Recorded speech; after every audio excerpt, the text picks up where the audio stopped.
what? No, man. I'm be this shortly.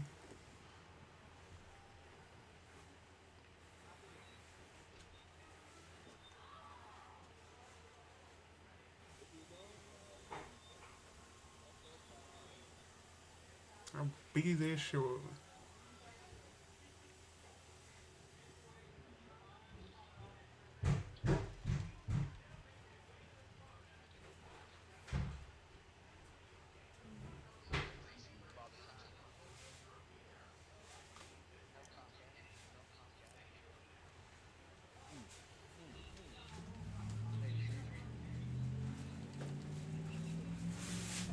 Yeah.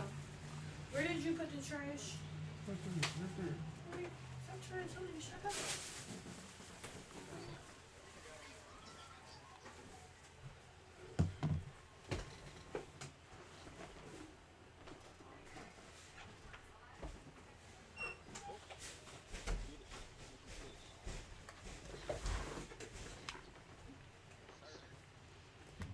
Let's see what they got.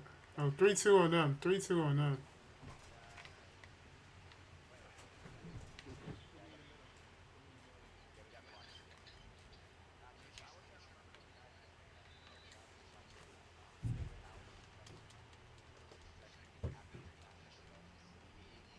Hmm.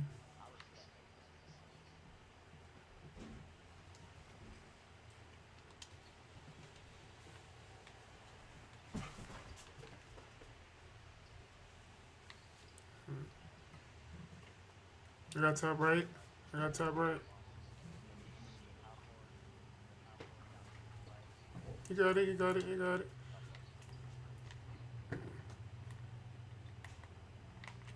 Good D. Oh, good rebound. Right there. Let's go. Ah. How did that come out? The defense. What?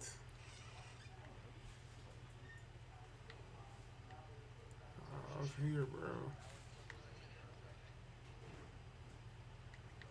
We good. We good.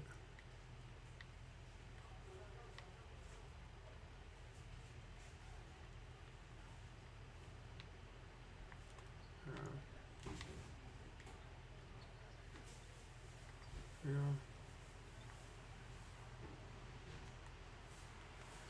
For sure.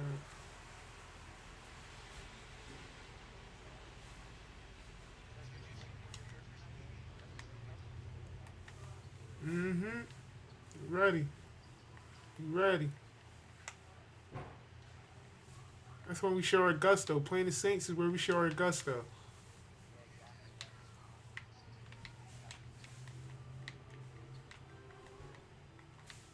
That'll be a true test of what we're made of.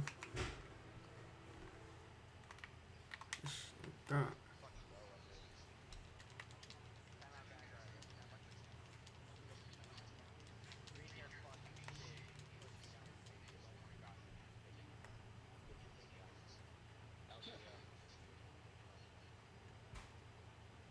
Good thing. I ain't gonna run back.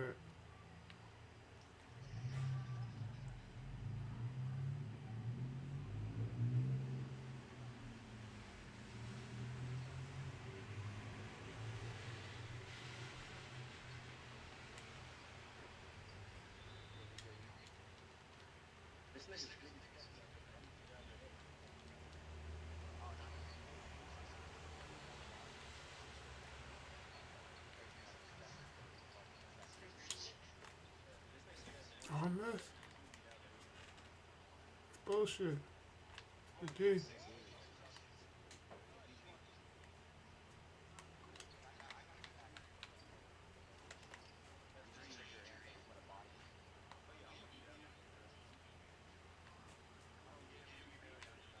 Oh.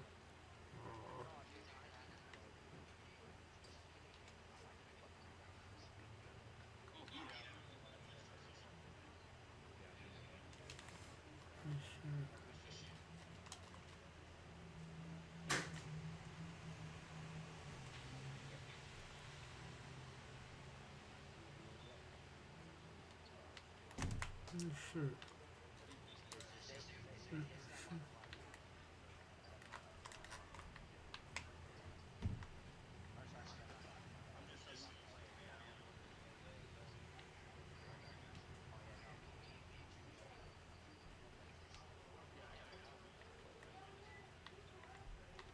D.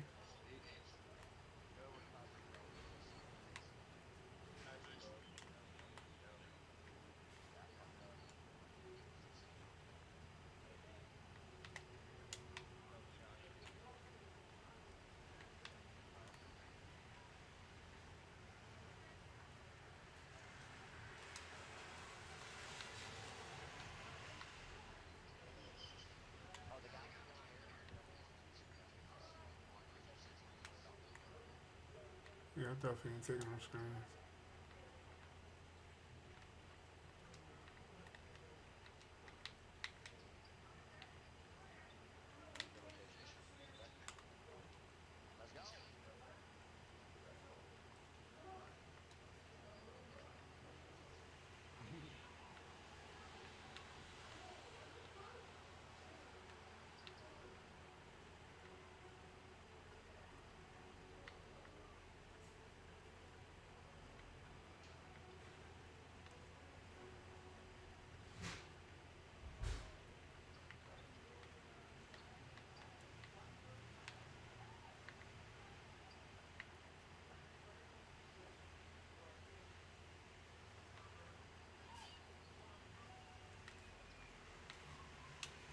Alright.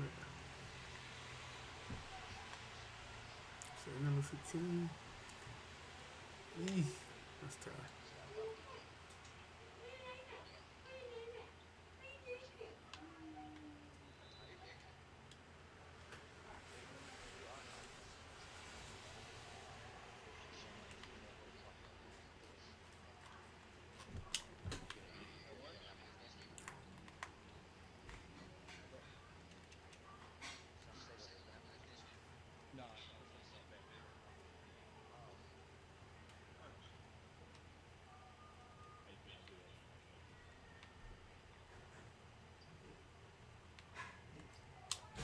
What is that?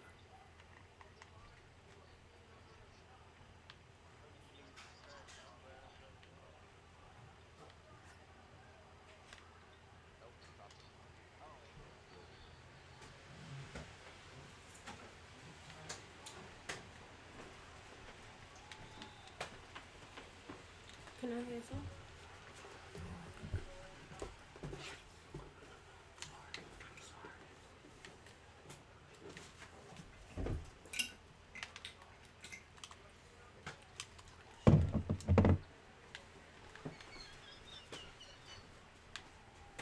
You heard yesterday? Alright.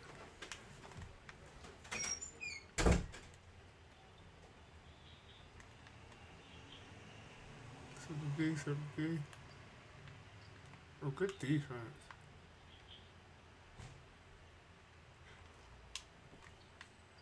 What? I'm missing everything. Oh, Lord.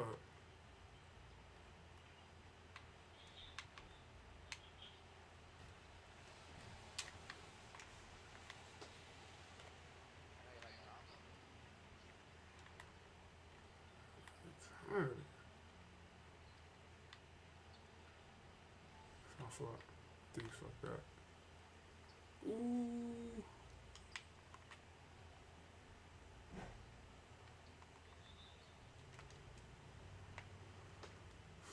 These niggas need to dip.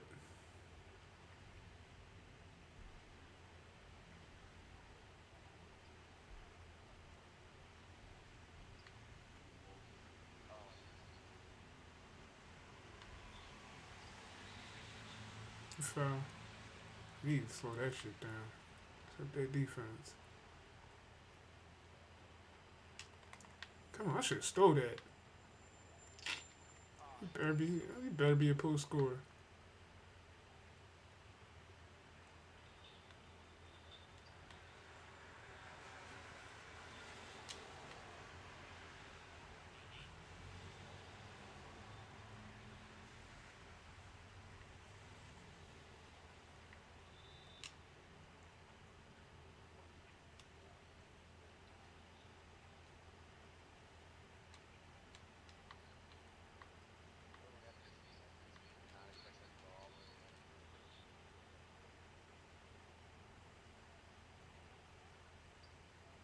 shot. Ooh.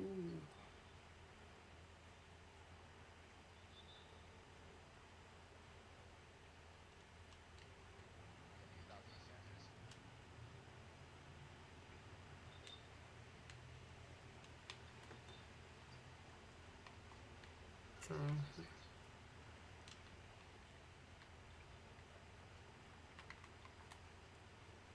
these niggas sick.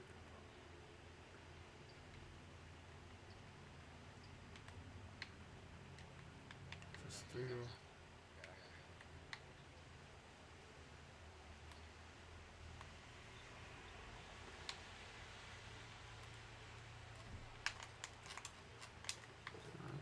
What? Oh, Lord. Ah!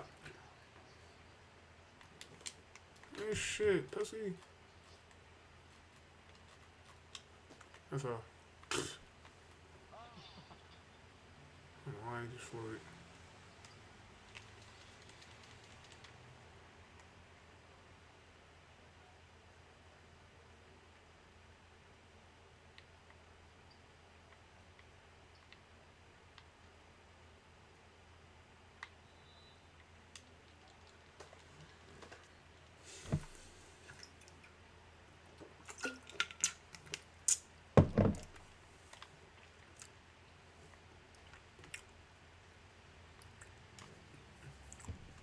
I stay in the middle.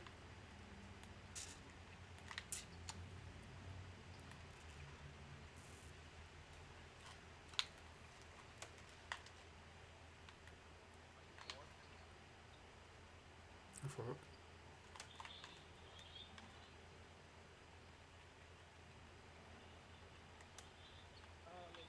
Should have been. Ooh.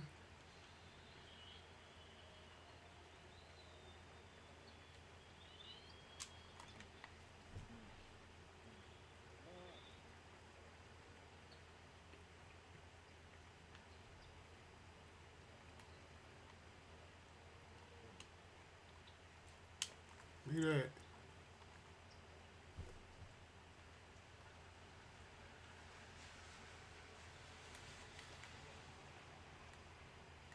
Come on, that's a steal. I pick up the slat.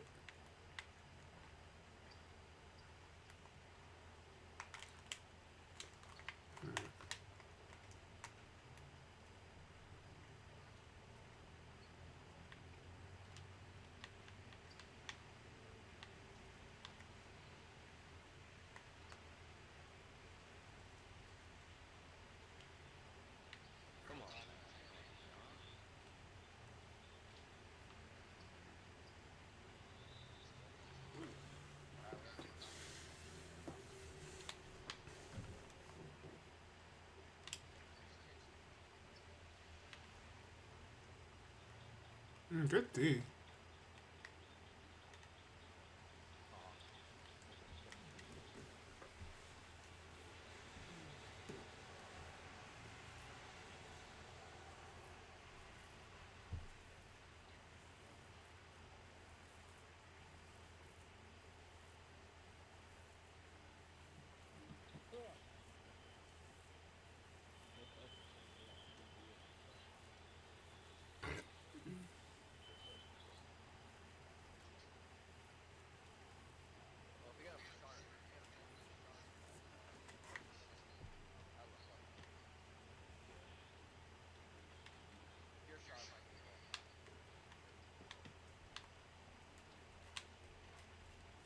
Good that.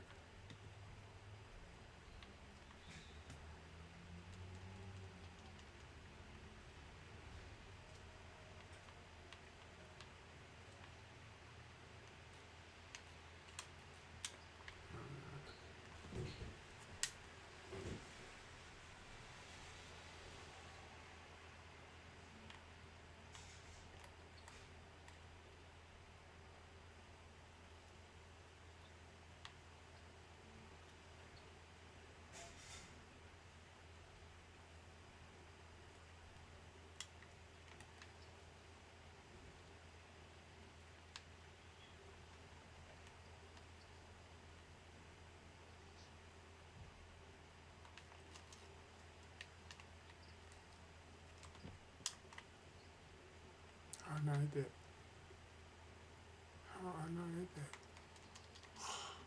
It's terrible.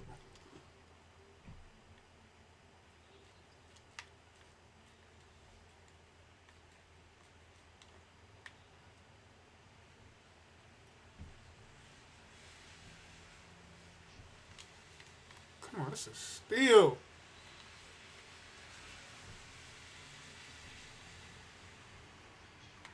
Okay, man.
Man, these dudes only got 20. This the third quarter.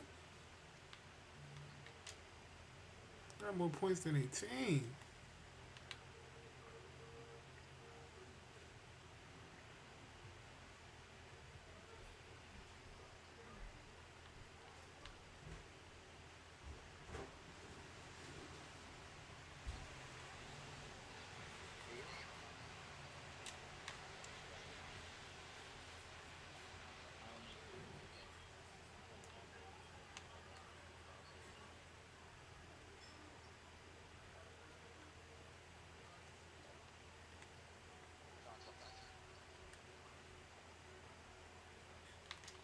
Right.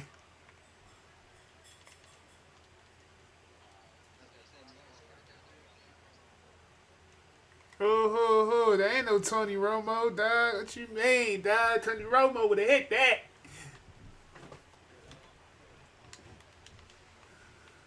Hell yeah.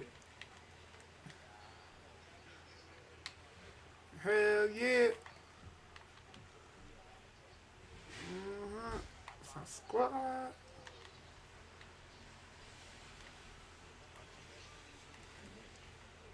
Uh-huh. This nigga Stephen A hate and talk about some of the Eagles still gonna win the East. I'm like, fuck out of here.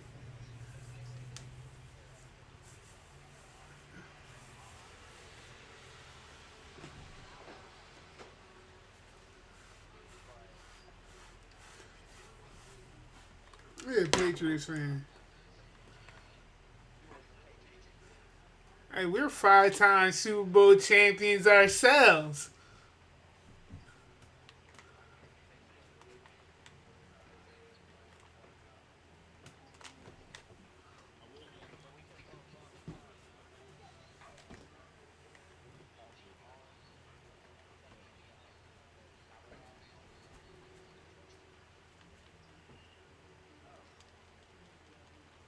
Yeah, Eagles definitely a joke.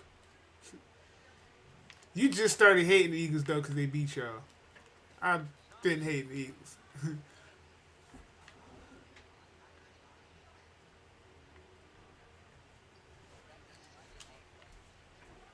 Yeah, well,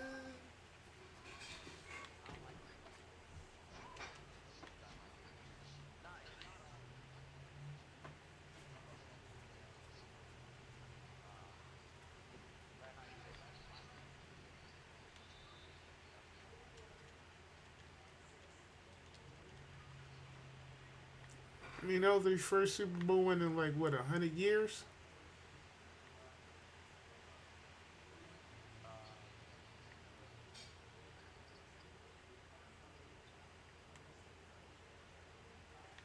I mean, since the Super Bowl era has been gone, that was their first Super Bowl win. They never won a Super Bowl. Y'all let them have these first Super Bowl. That shit wasn't supposed to happen in my lifetime. Like I wouldn't have cared if it happened after I died. But damn it, I, that shit pissed me off so much. Like, damn it.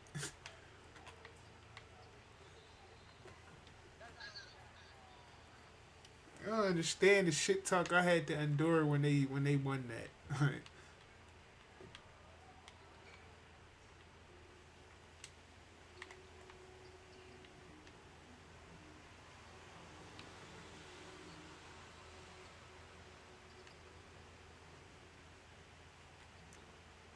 Ah,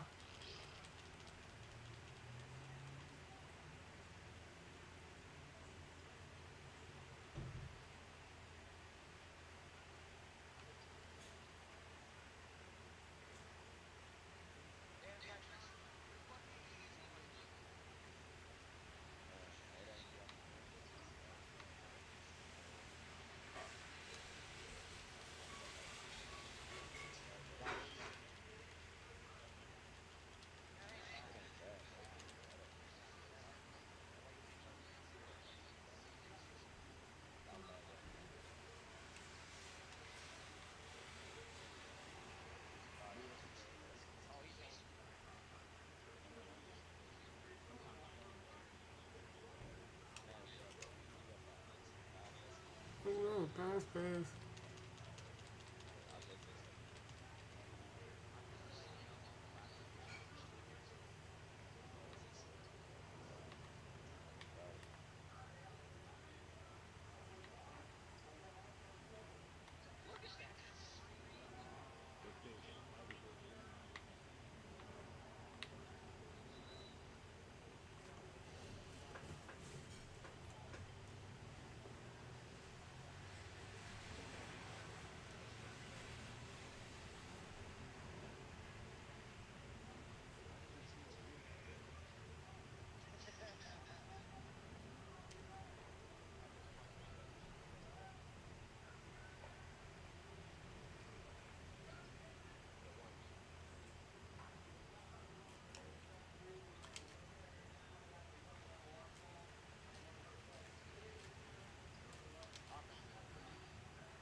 Thank you.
You did.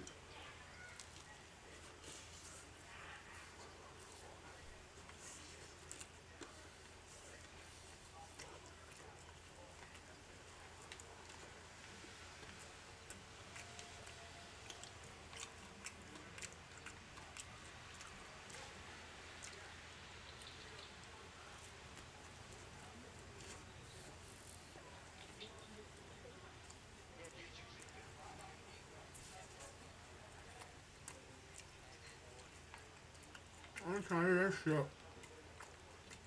I might drop this 40 to take all that.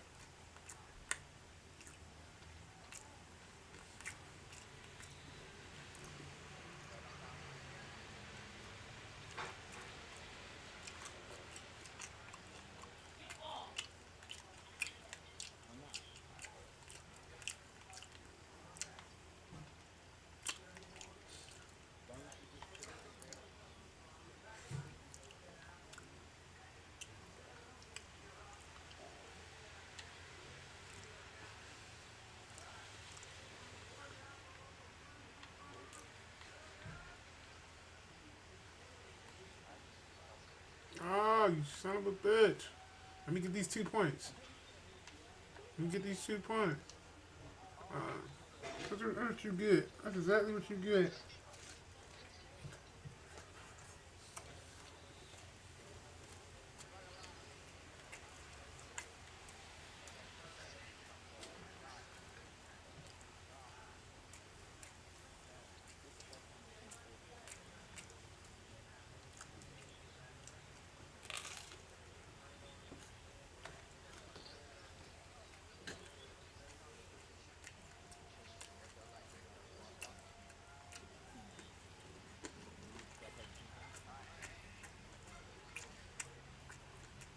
Right, come on, man. Let me get that.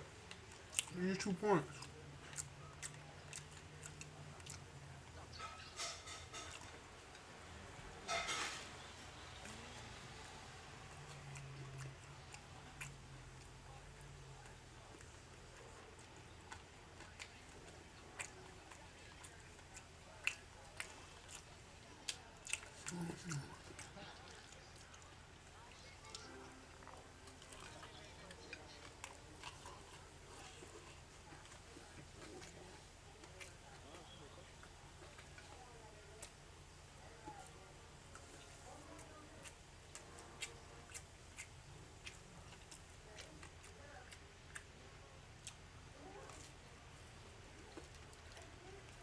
I can get it. Oh, no, I got it. Never mind, I got it.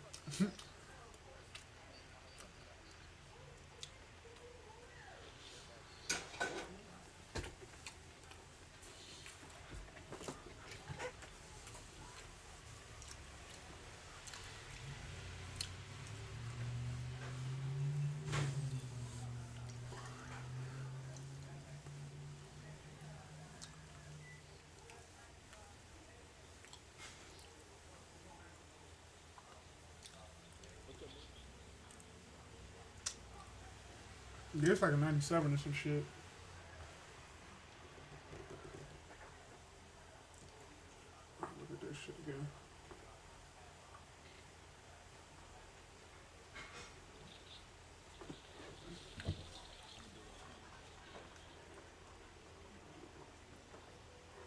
That's what I was thinking about making too.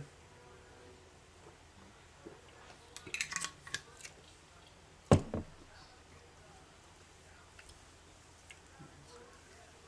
either a two-way or a play shirt.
You ate it? You ate it all? Hello? Yeah. You don't hear me talking?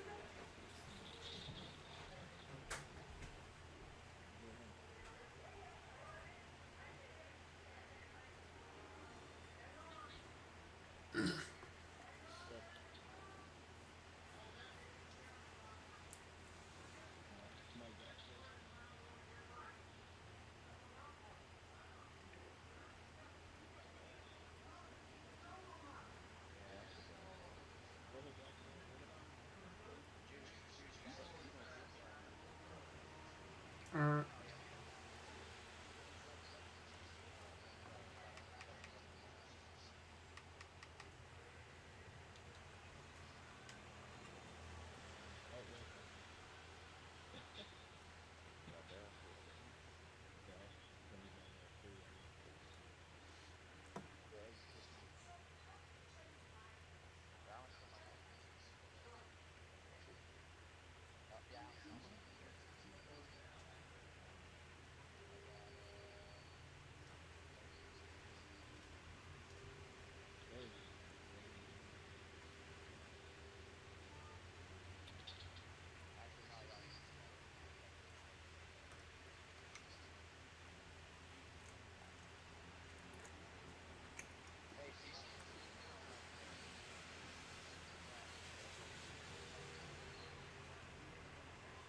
I ain't see that.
He already in the squad.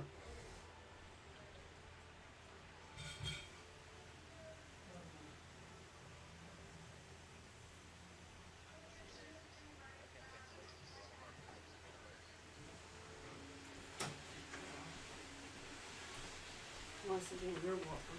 Thank you.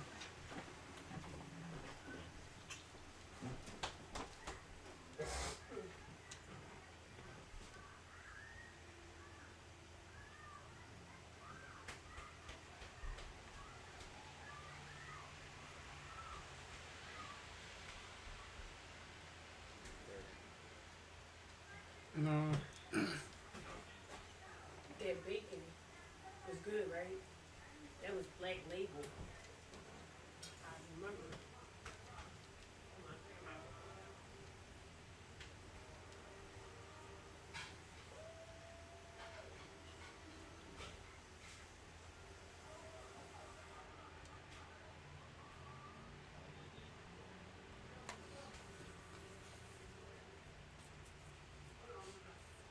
come on, we had to do.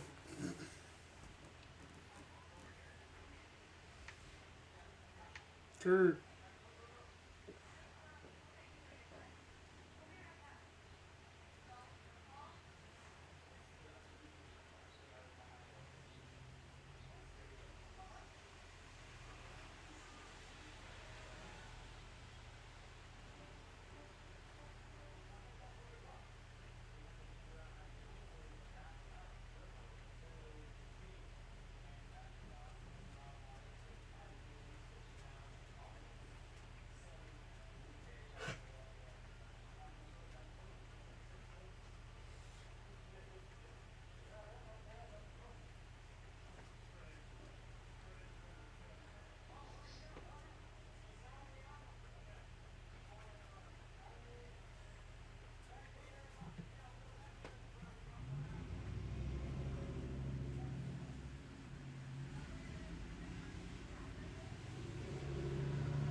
Three, two. Everyone's a shooter, including the center.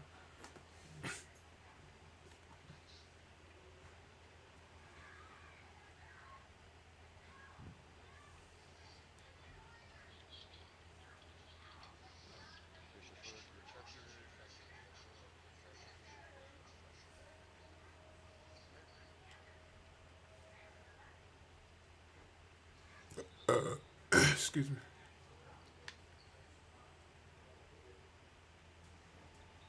Ain't set up.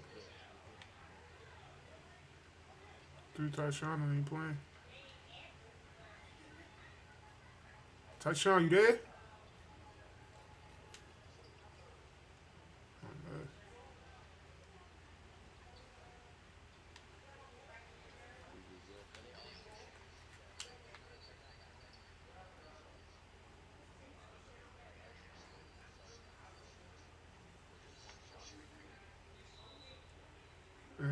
Had the point guard.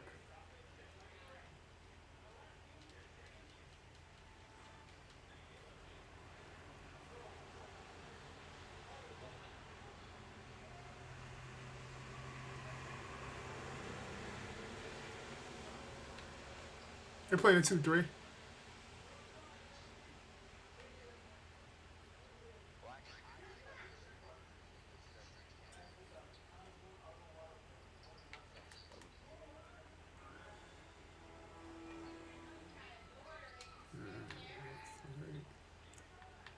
Shut up. Here.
Let's do that.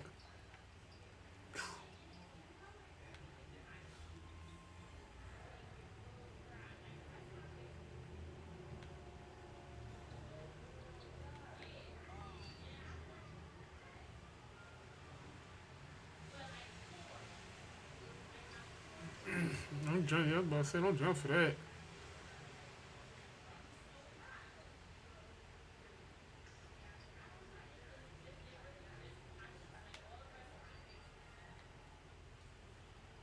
How they copy what we doing? Ain't funny as shit.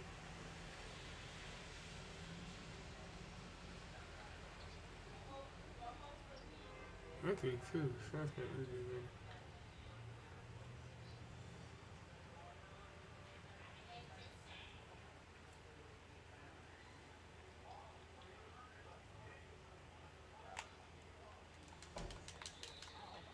On it. It was going out of bounds. I had to.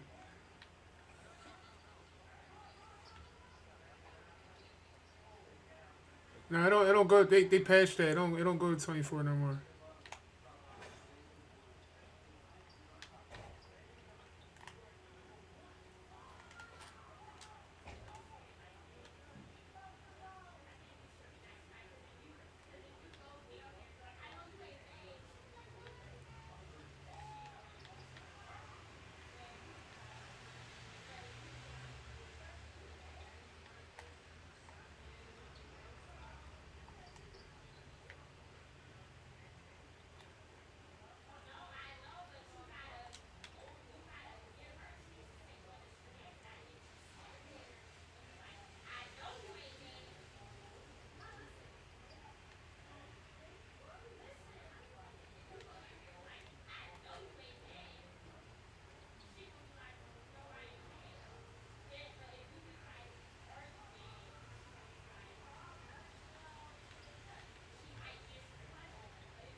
Mm-mm-mm.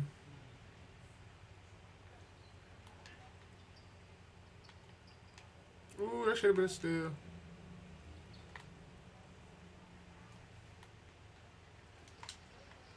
There you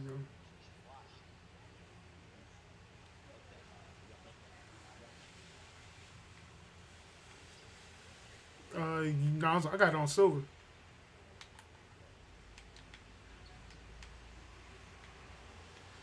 And that's how I make this junk.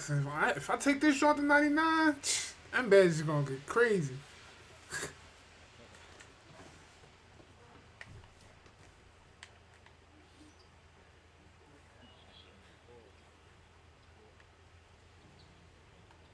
Yeah, I feel you on that. Corner. That's the corner three. This game is always robbing.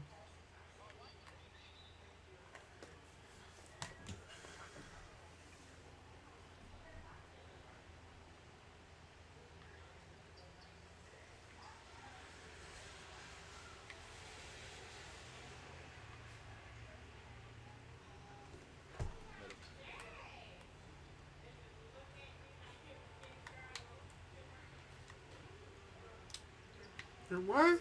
Oh,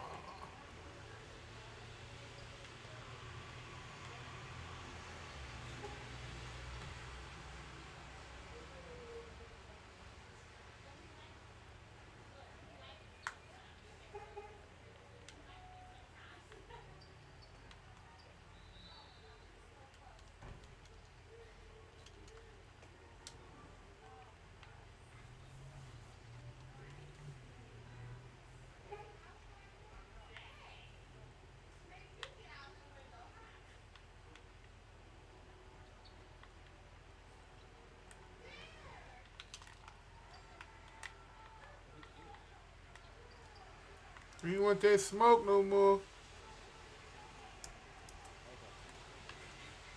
That was a point guard? Oh shit, that was our point guard. Downstairs. That's gonna pull you right out the paint, man.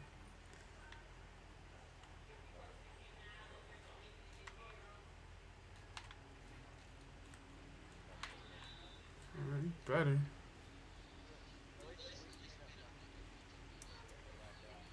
Alright. Yeah. I know how that Xfinity is, man. I had that shit. That shit is trash. That shit is trash. You gotta go for that. You gotta go for that files. Oh yeah.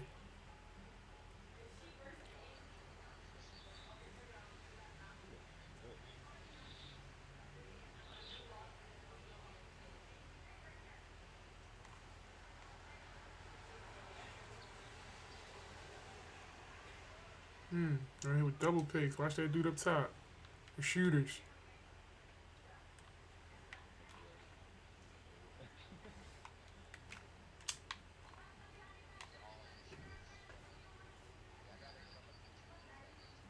Yeah, because they could easily come back.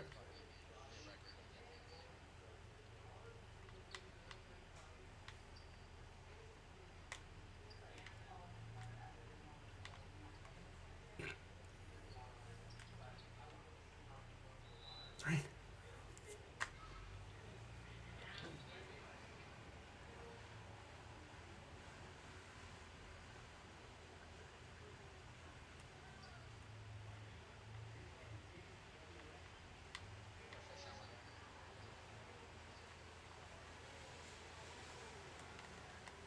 Oh, I need that still.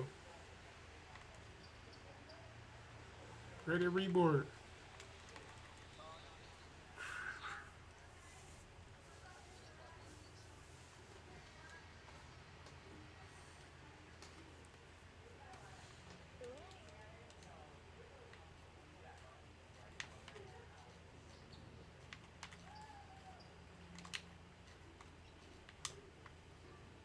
Robbery.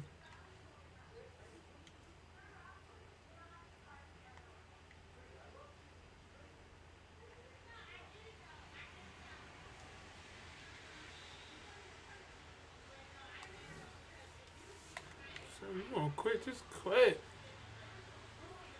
Let me play out this bullshit.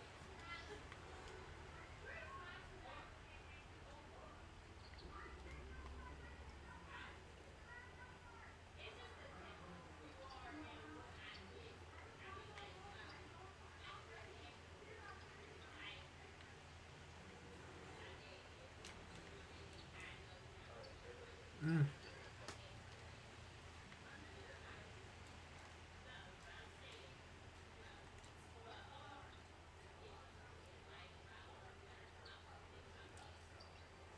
You gotta pass it back out, man.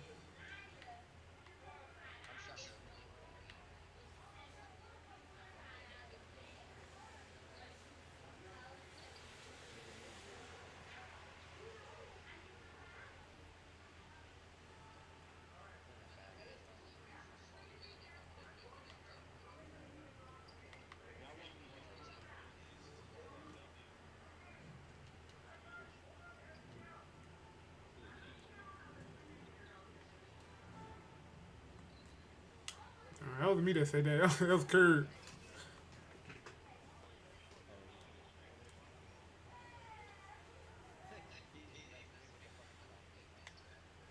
Who, Tyshawn?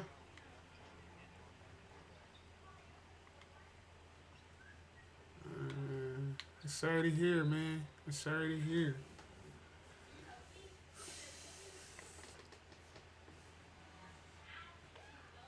So that shit gonna be current, especially since it's probably, if he on the East Coast and it's raining.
Dave.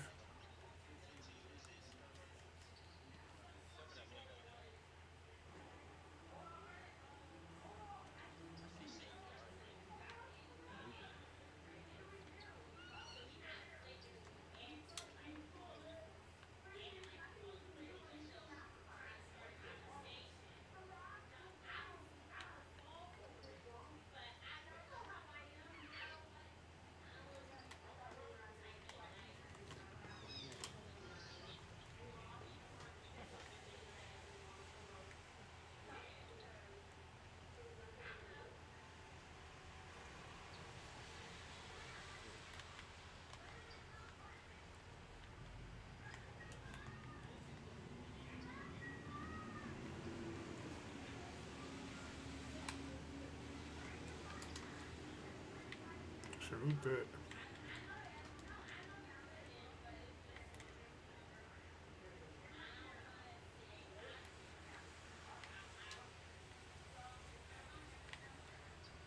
Tough.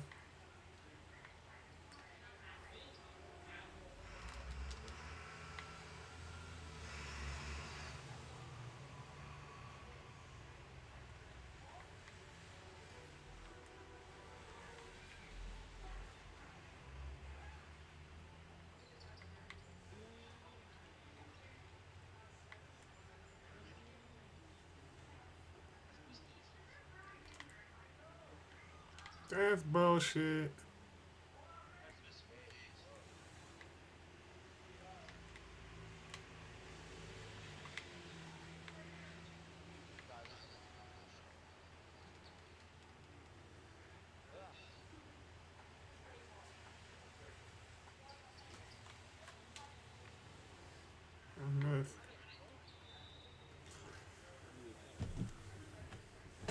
That's oh, bullshit.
Ooh, damn.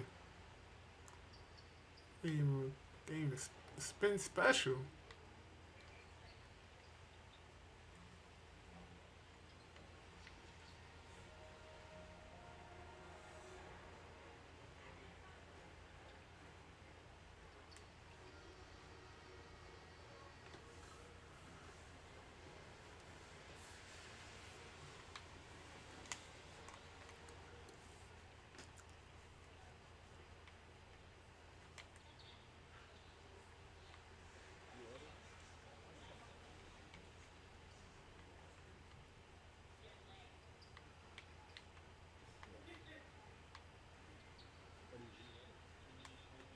Thank God.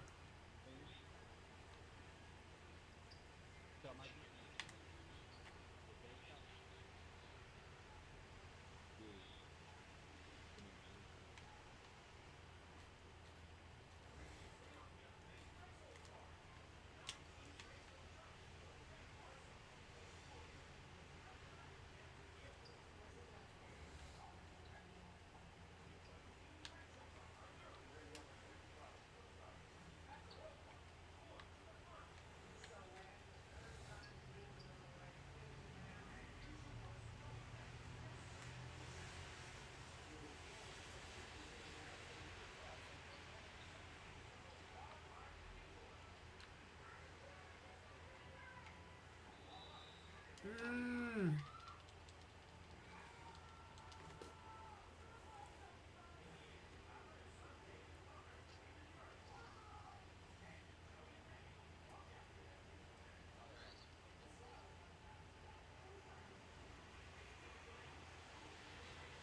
There you go, demo.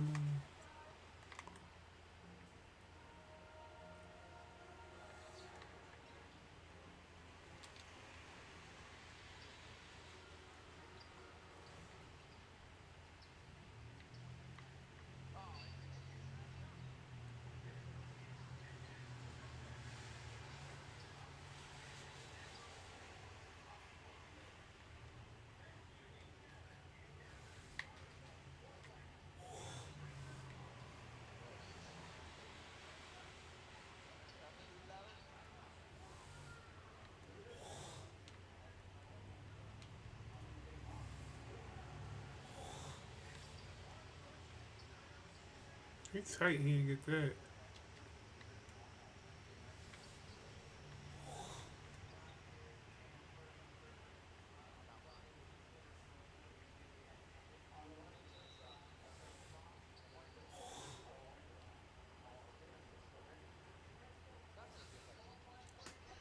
Hmm.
No, he said.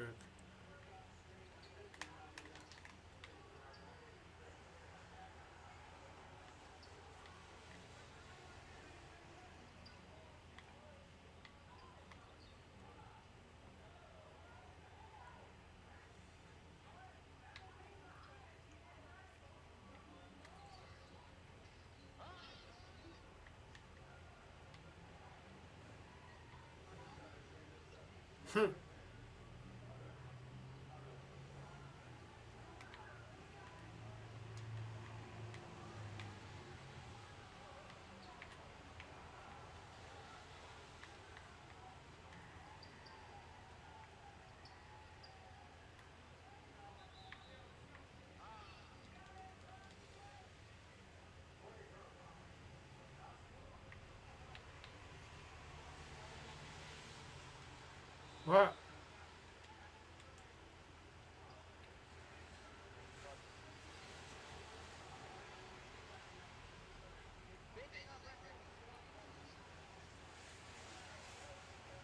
Wait.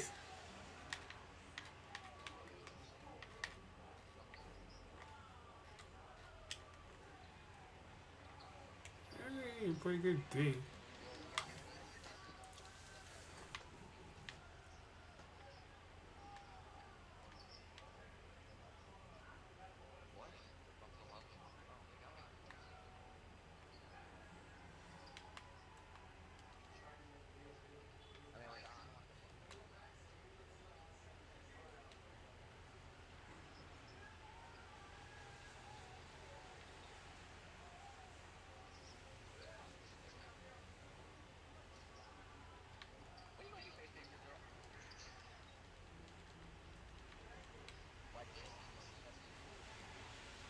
That nigga lying.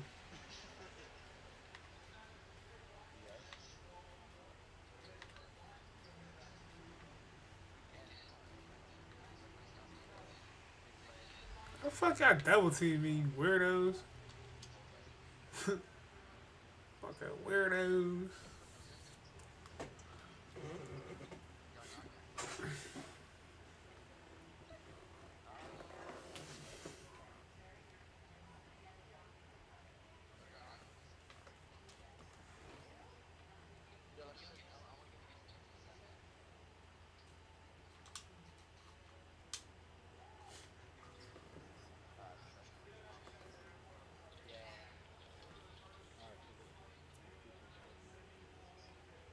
You already know, bro. I'm proud.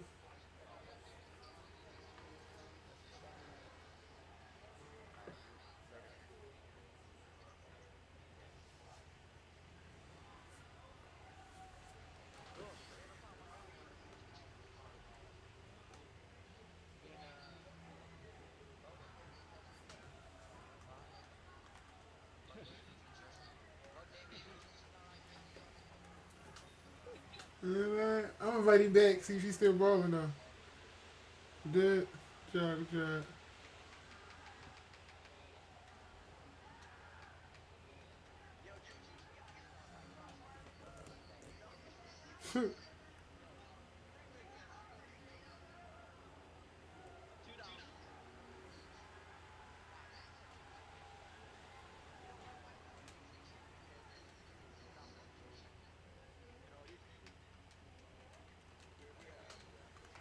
I think we might have to rebuild another team.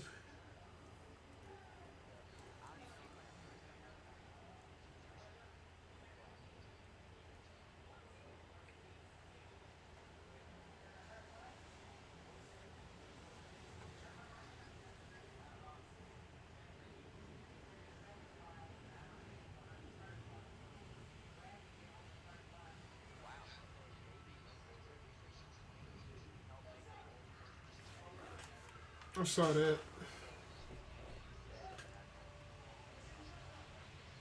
saw that.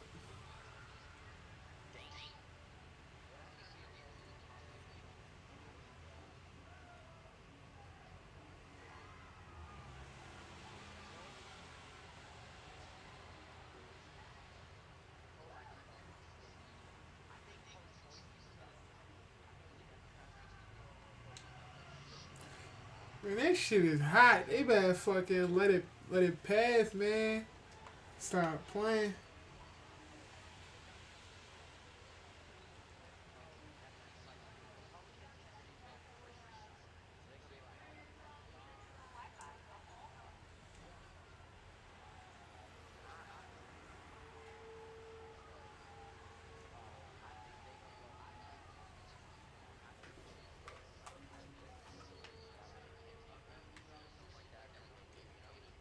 Mm-hmm.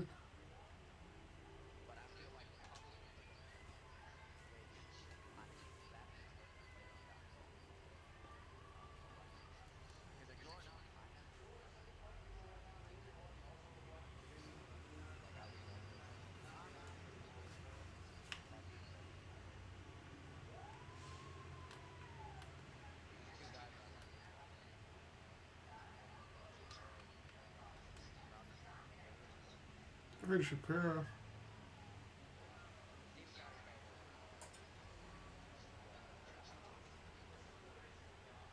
Fuck has changed my mind.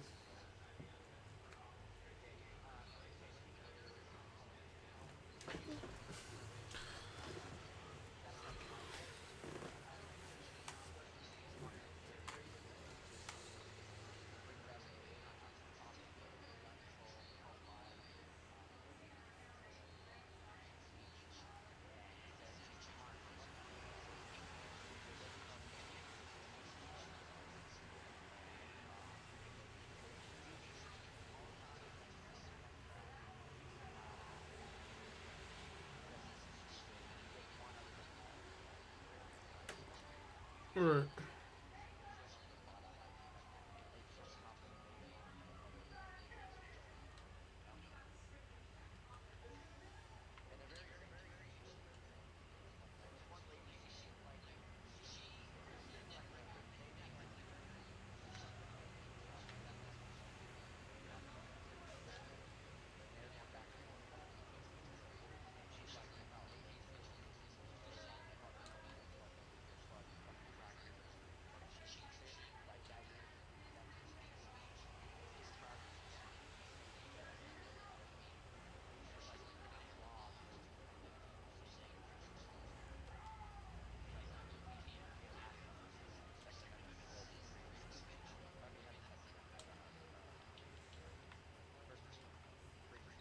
Right.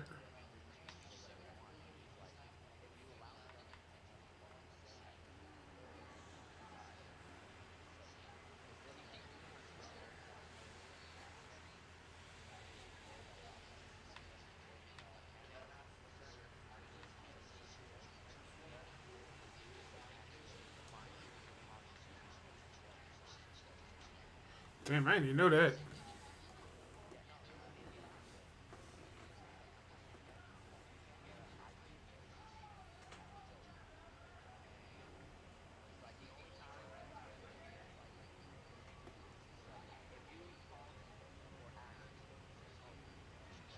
It's good, MVP. You said what?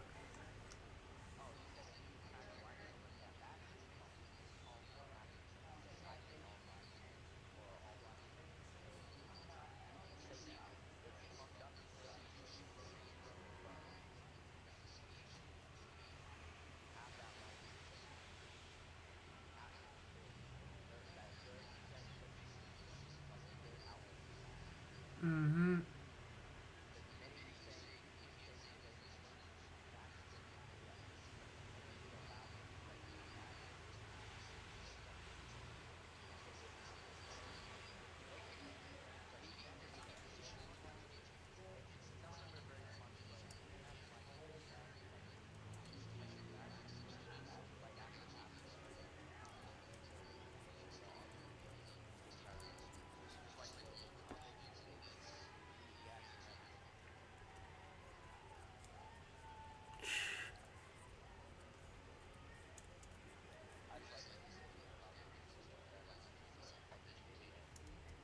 Uh, you need to get Battlefield, man. You need to get some Battlefield. That's what you need. That good old Battlefield. Let me go on. Yeah, but it's the Battlefield 5 is a little more modern. I don't play Battlefield 1. Nah, Battlefield 5. Battlefield 1 is the last one. Okay, on.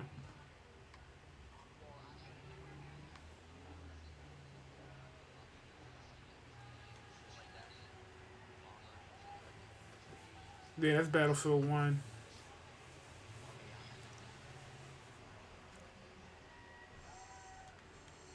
You're giving that joint out for free right now.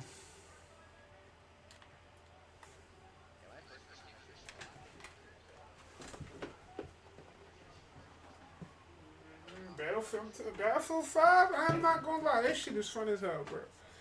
When I hop off of this, that's probably what I'm gonna play. I'm gonna fuck around running some Battlefield 5.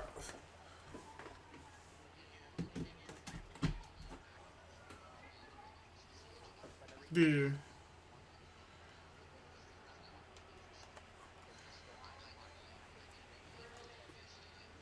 Right.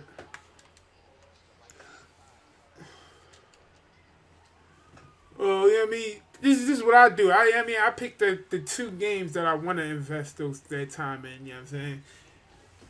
Like for me right now, it's 2K. It was 2K and Red Dead Redemption, but right now it's 2K and Battlefield.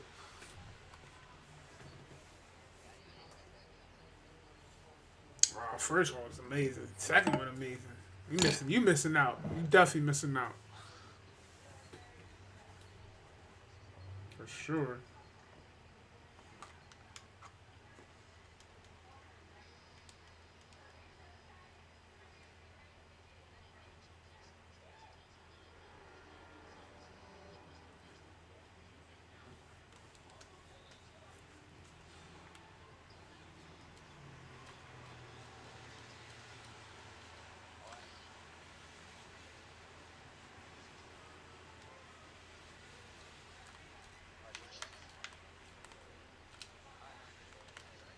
All right, later, bro.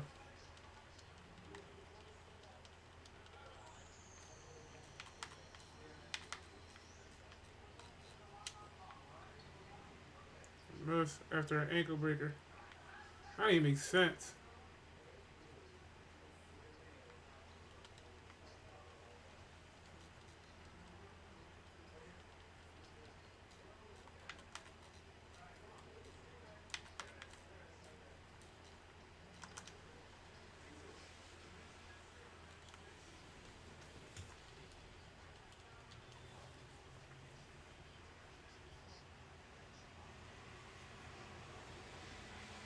Watch some YouTube videos. It's popping. Stream is popping.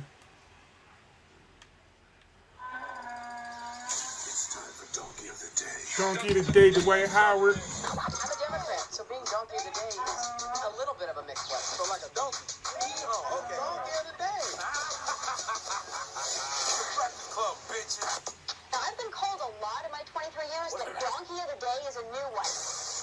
Let's talk family. I really need the members of the LGBT community, our family in the LGBT community, to listen up, because I'm really going to need y'all at the end of this Donkey of the Day, because I have a question.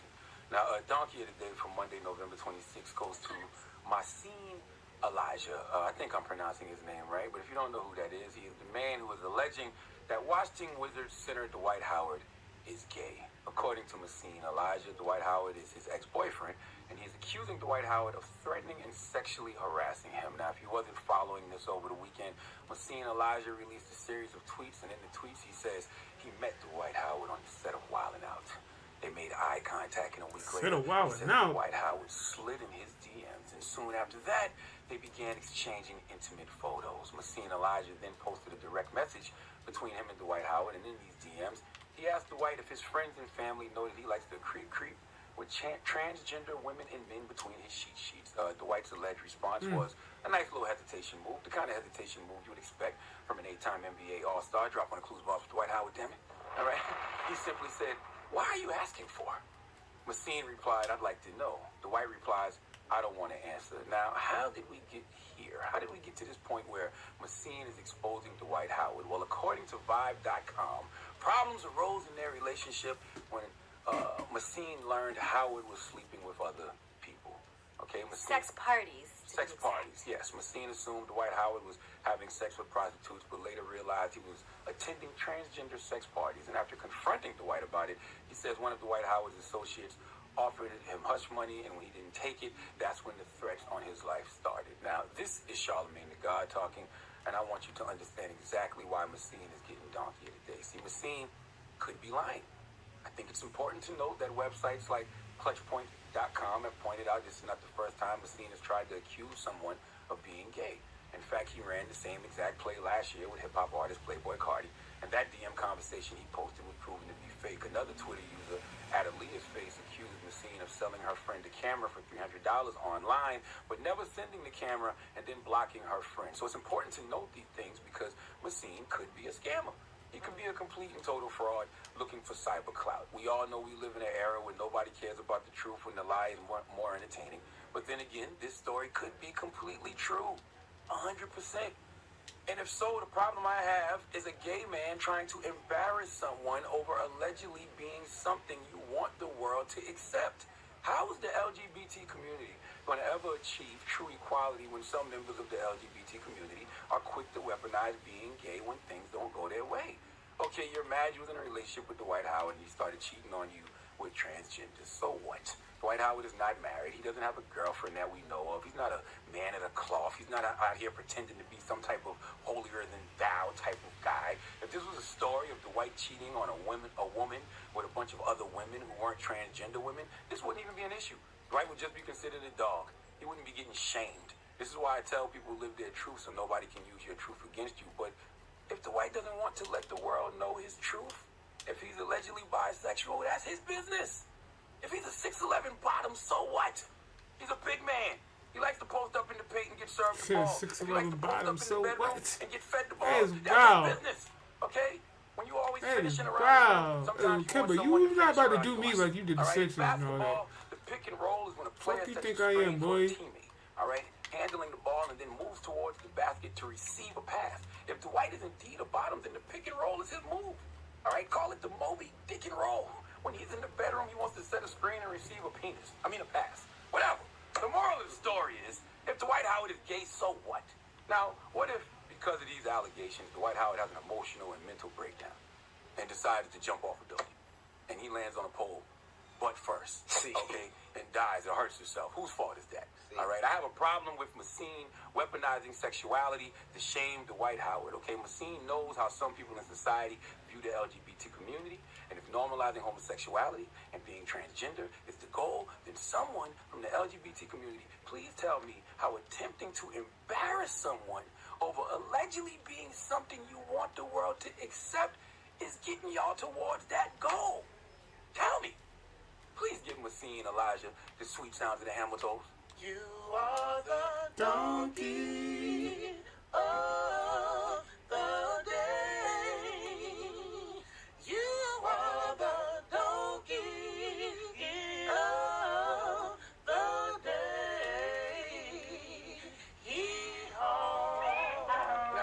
Now, what question did you have? I want to talk to my LGBT family, and the reason I want to talk to y'all is because I just don't understand how, weaponizing sexuality to shame somebody is going to get the LGBT community closer to the goal of equality that I know that they want. I don't understand how attempting to embarrass someone over allegedly being something you want the world to accept is a good thing. I want to talk to them and see how they feel about it. So what's the question? I thought it was ask the more question. about the cheating and going to sex parties and cheating on him because he was saying they were in a relationship. Yeah, but then he's outing him. He's trying to shame him. Definitely outed him. He's weaponizing Dwight Howard's sexuality because he knows how society is going to view that man now. So I want to know why they feel like, attempting to embarrass someone over allegedly being something you want the world to accept. It's cool. Okay. How is that cool? Well, I don't think that's cool at all. 585-1051. Let's open up the phone lines. What's your question again, sir? How? Why, I want the LGBT community to tell me how attempting to embarrass someone over allegedly being something you want the world to accept is cool. Okay. All right, we'll take Or do they think that's cool? we'll take your calls when we come back. I just want to know how they feel about it. All right, well, let's go to the phone lines. We got Nisha on the line. Nisha, good morning. Good morning. Hey, what do you think? I think that the guy is kind of wrong in the same token because you exposing him for being a bottom, talking about he's 6'11", and you saying all these negative things about him, but in the same breath you saying that you're threatened by him. So it's either you're threatened or you want to play him out and expose him. It seemed like he's trying to play him out more than he's trying to say that he's threatened. Exactly. And weaponizing sexuality is wrong. Yes. All right, thank you. Clarissa. Yeah. Hey, what do you think? Well, Clarissa's gay and she's married, by the Talk way. to me, Clarissa. I am, and I have 3 children, working on the 4th. There you go.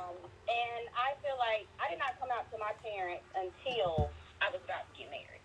I mean, everybody around me, the community knew, but I didn't come out. It was my decision to come out to my mother, who didn't come to my wedding. I didn't have a lot of people at my wedding. I got married at the courthouse. So for a person in the community, you know how hard it is to come out, and especially for a black man in the community. And on top of all that, a black celebrity. Yes. Absolutely. Play your position. You know, as a black celebrity, once you come out, that's dead. Like, you. crunchy Fuck that. Fritos, warm, melty cheese all together for 99 cents. It's like a warm chili cheese Fritos family reunion. Yeah, I feel warm just thinking about it. That's the chili. I feel it too. Hurry in for Sonic's Fritos Chili Cheese Fave starting at 99 cents. And try order ahead to get happy hour anytime. Daniel Cormier talking some trash. Can I tell you what he said, and then I want you to respond? Sure, I love we're getting right to it, huh? Yeah, I love some good trash talking. Yeah, we are. Boy. This is what he said. Here we go again, Johnny boy. First off, if you did nothing wrong and were innocent, then you'd never been suspended. You had to stand before these people and arbitrators so many times. It's insane. So you slipped again. How many times can one man slip? Right. Give me your reaction. My reaction is, what is my reaction to that?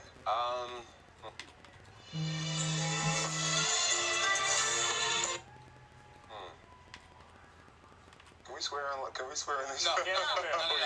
Screw Daniel Cormier. Right. Okay. Screw Daniel Cormier. You can use that word. That's My last situation was a terrible situation. A steroid allegation type of thing.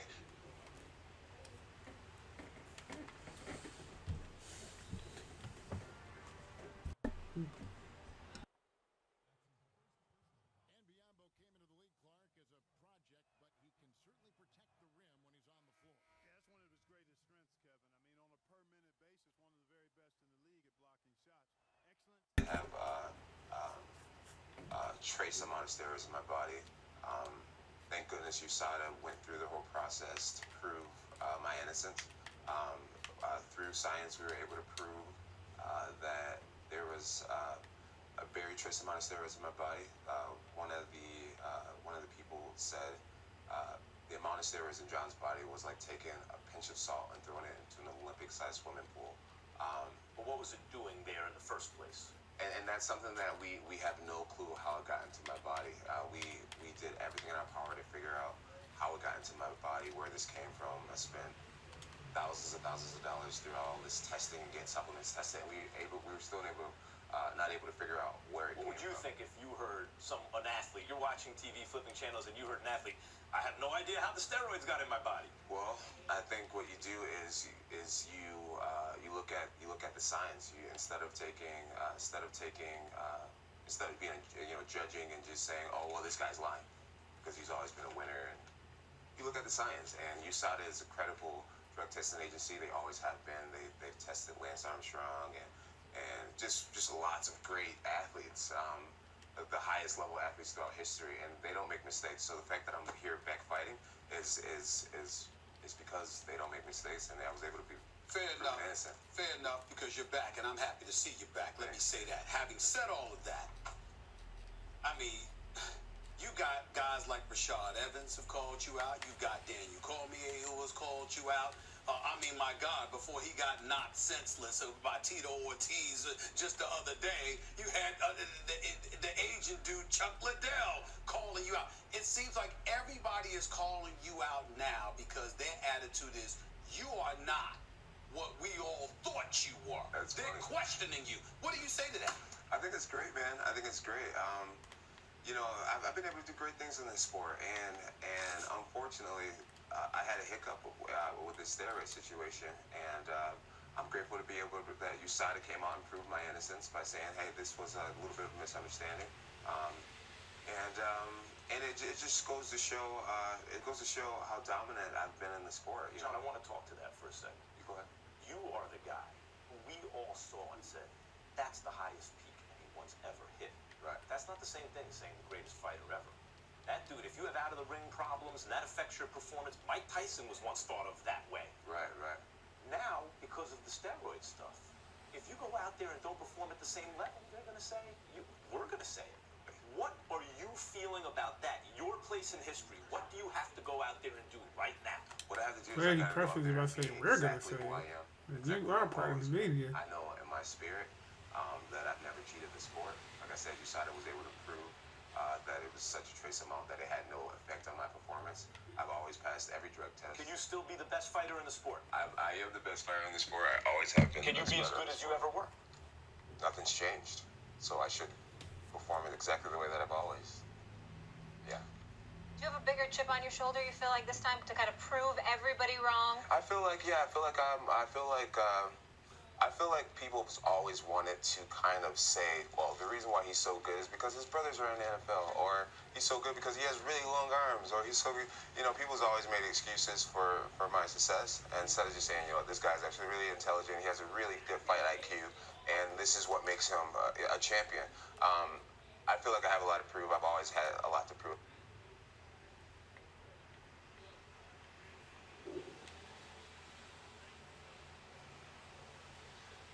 Let me try.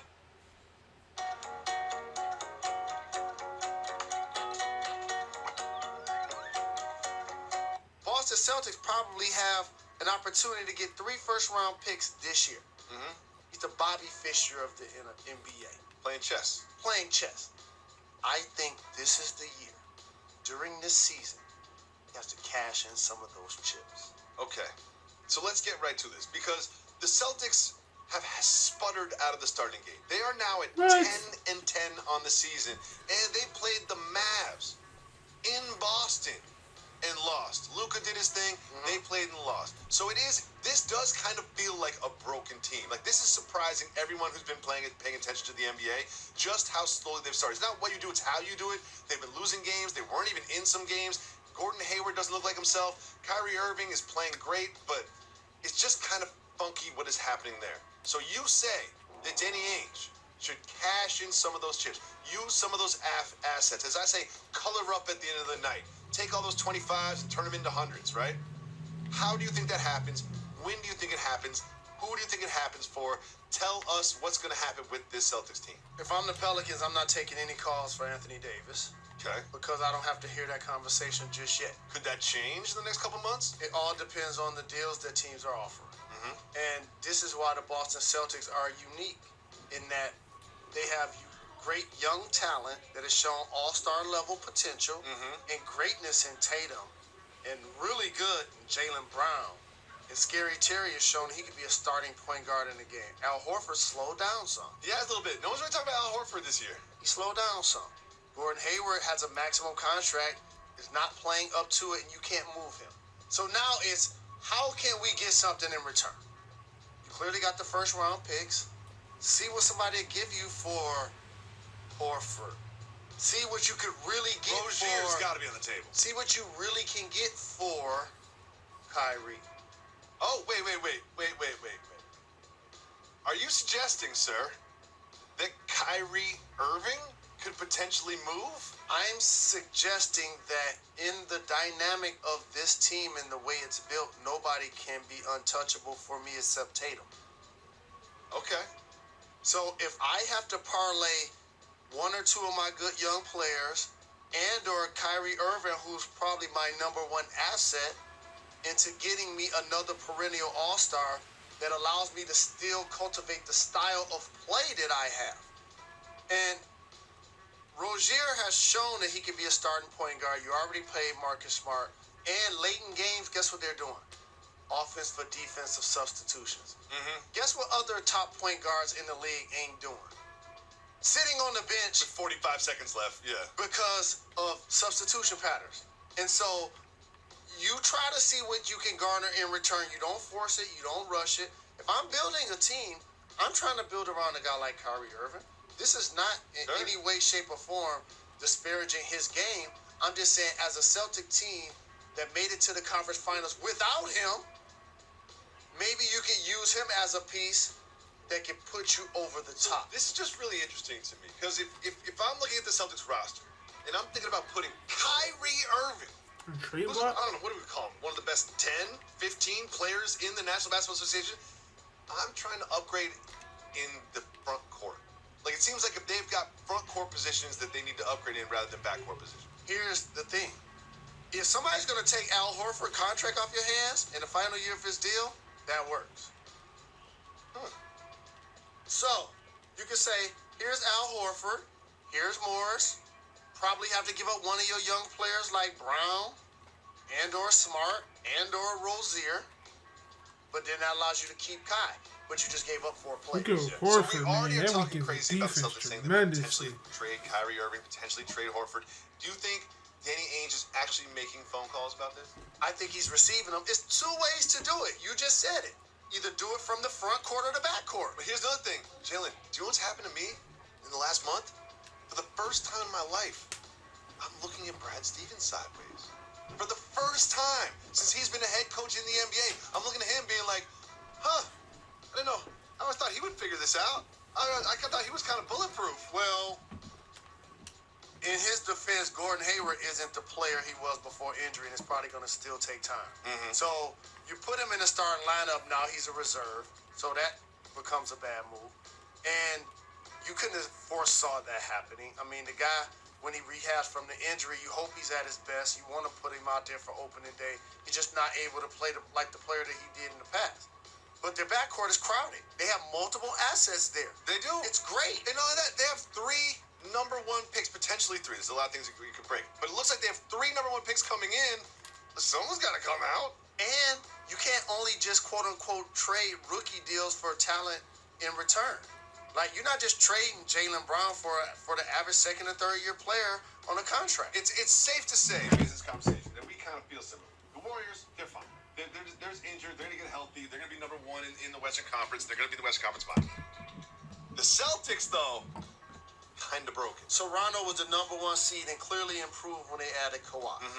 Serge Ibaka's playing quality minutes. Valanciunas, Pascal, Siakam. They're balling. Do you agree that the Celtics are broken? I think this Celtics team is broken. That's why this is not just a bad start. That's why I said he has to now cash in those chips. The Sixers are coming. So you're saying, as currently constructed, you do not see the Celtics in the NBA Finals? No, they don't play defense and they don't score in the paint.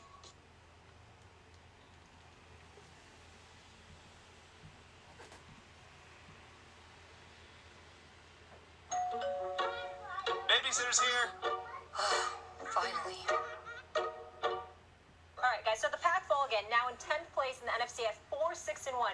Green Bay's final 5 games are against the Cards, Falcons, Bears, Jets, and Lions. Damien Woody. Hi. Good morning. Hi. Yeah. Stephen A., Packers done? Yes, Packers are done. That bad man that is Aaron Rodgers is done.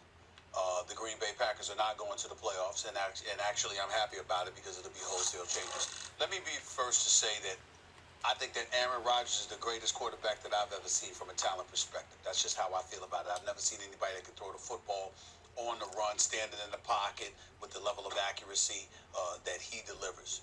Aaron Rodgers has been anything but that bad man that I know him to be. He certainly was not that last night. 198 yards passing, the QBR at 23, missing. I think it was Devontae Adams in the end zone on that touchdown, that potential touchdown grab right there. That was Aaron Rodgers, just as much as it was the wide receiver, and that's. Shannon, how much is LeBron to blame for the loss? Who put a lot of this on his shoulders? He had 10 points in the fourth quarter, but I knew LeBron could play better. 2 things I think are inhibiting the Lakers from reaching their maximum ability: turnovers and free throw shooting. And LeBron is at the forefront of both of them. Skip, you can't keep turning the ball over like they do. They had an opportunity. And they got up at one point in the first quarter, Skip. They were up 10 points, 12 points. But they should have been up 16 to 18 points because they come over back-to-back turnover. I'm like, come on, guys.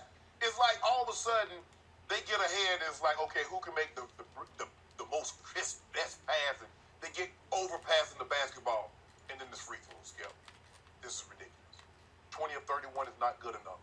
And it's on LeBron. LeBron was 6 of 11 yesterday. This game should, and he did, I give him to his credit, he made the 2 that tied the ball game. But that's not good enough, Skip. It's almost to the, I've tried everything, Jenny.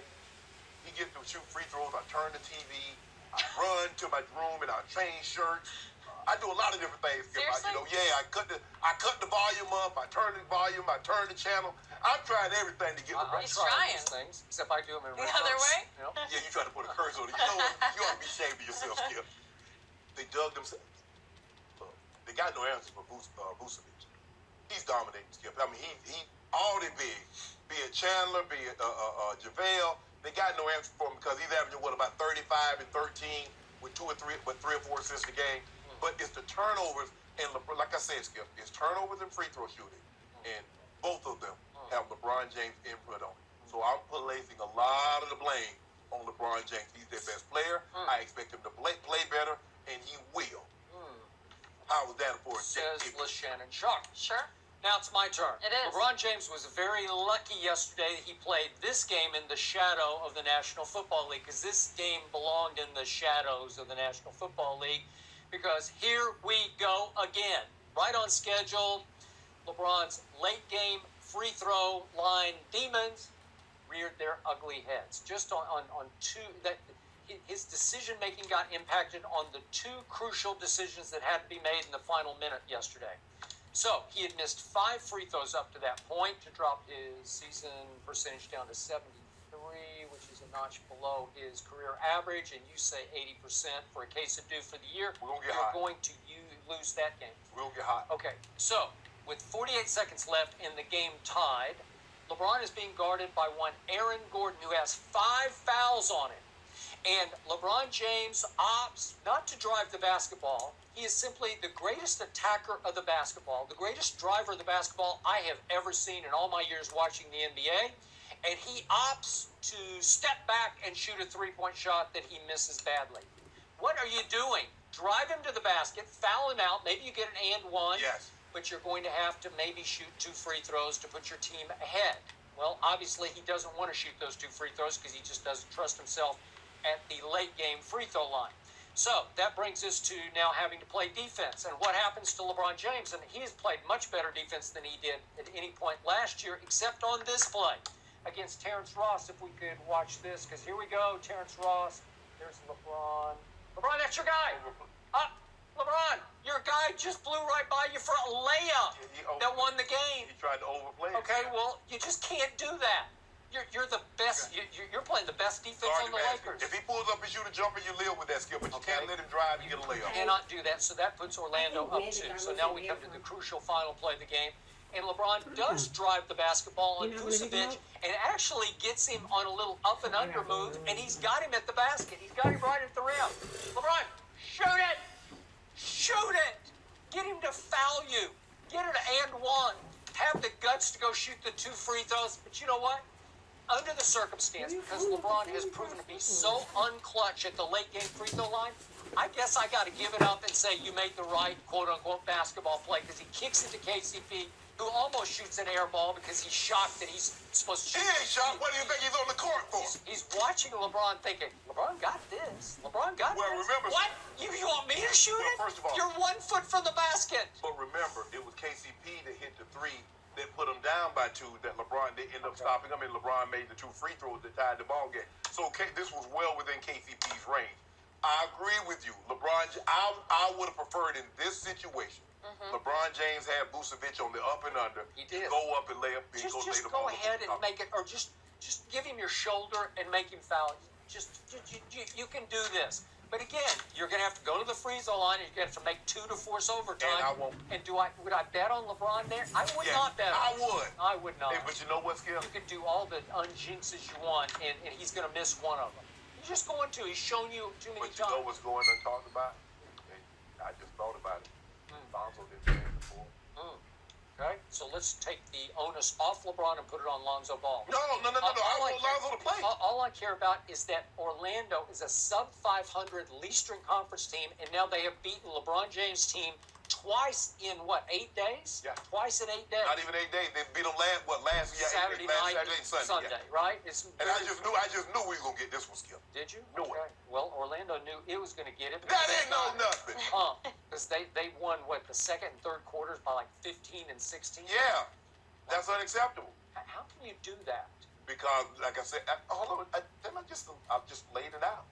The Lakers are turning the ball over, and they can't make free throws.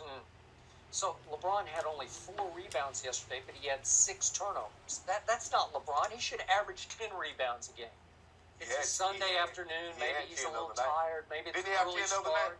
Yeah. He had 10 the other night, right? No, he should average 10. No, stop. And he's got to close for this team, because this team is way better than I thought it was going to be, because it plays defense at a much higher level. Yeah. And by the way, LeBron's all the way up right now to 47th in defensive win shares, which by his standards, he was like 318 last year. Well, 47th is pretty good. This team is much better as a group playing defense. But I didn't like the fact that LeBron wasn't aggressive. 13 of field goal attempts is not nearly enough. LeBron needs to be on a nightly basis somewhere between 18 and 21 field goal attempts. That lets me know he's aggressive. And yesterday he wasn't aggressive. Okay. He tried to get other people involved. You've been raving about how few minutes he's played. So he played 40. 40. Right? Needed it. Okay. Did he just wear out? No. No. I didn't like. I'm with Magic. I didn't like the late game execution. That's not good enough. That's not good enough. King, just drive it. Just shoot the free throws. Well, I don't know. He's never done it. But he'll get it right. Now, who they play tonight or tomorrow? Well, Tuesday, Denver. Yeah. So tomorrow night's at Denver. Oh. At Denver. But he did have that triple-double against them I know. earlier in the year, but that was at home. Get him.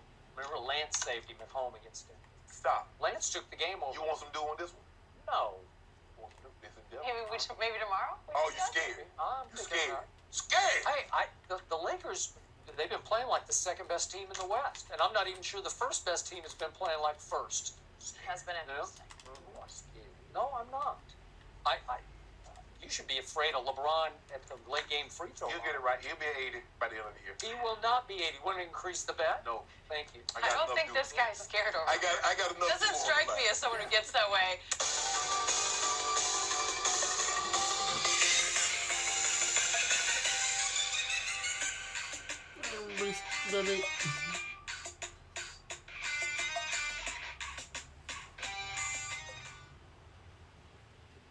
She did that so fast.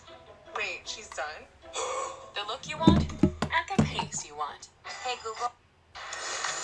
Well, Lamar Jackson's second career start had its ups and downs. Lamar threw 2 interceptions in the first half, but he bounced back with a touchdown run and TD pass in the second half. The Ravens dominated the Raiders, and they're now 6-5 this season. But Shannon, how would you grade Lamar's game?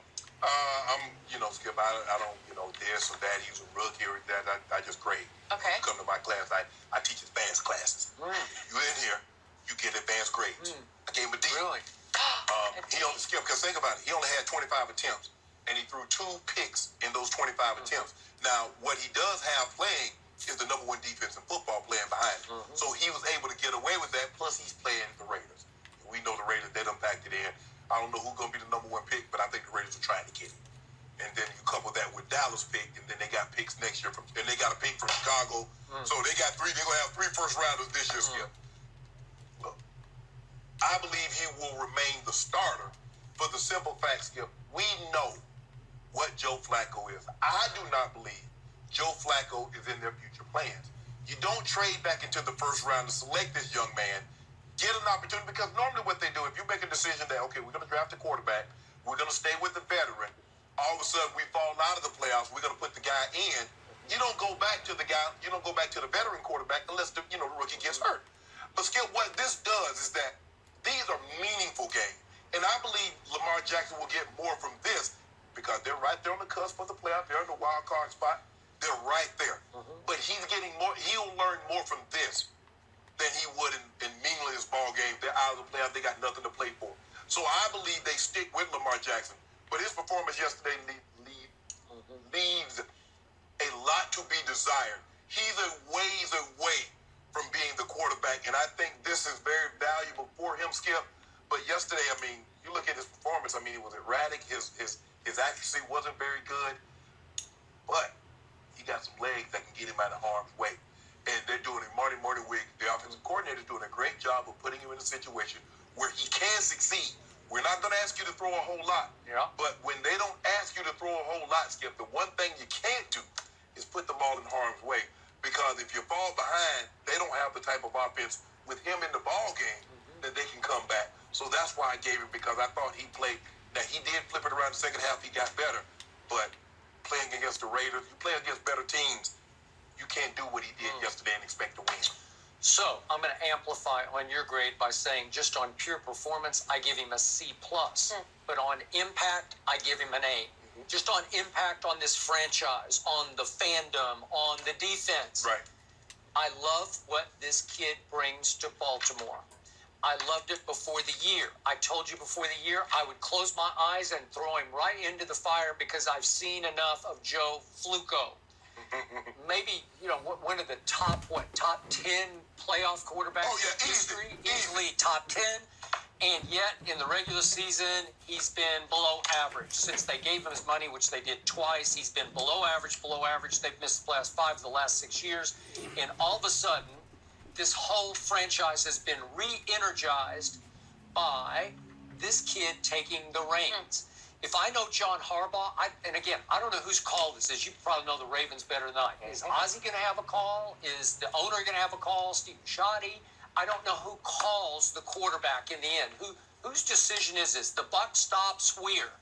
If it's John Harbaugh's decision, I'm just going to guess he goes back to Flacco. That's just me because that's who, you dance with who brung you, and he believes in Flacco because Flacco won him a lot. Well, there's a chance that they don't make the playoffs. John Harbaugh's not going to be in the Ravens' future plan. I got you. But he's old school. He's meat and potatoes. He would think he would have a better chance to springboard from here with what Flacco.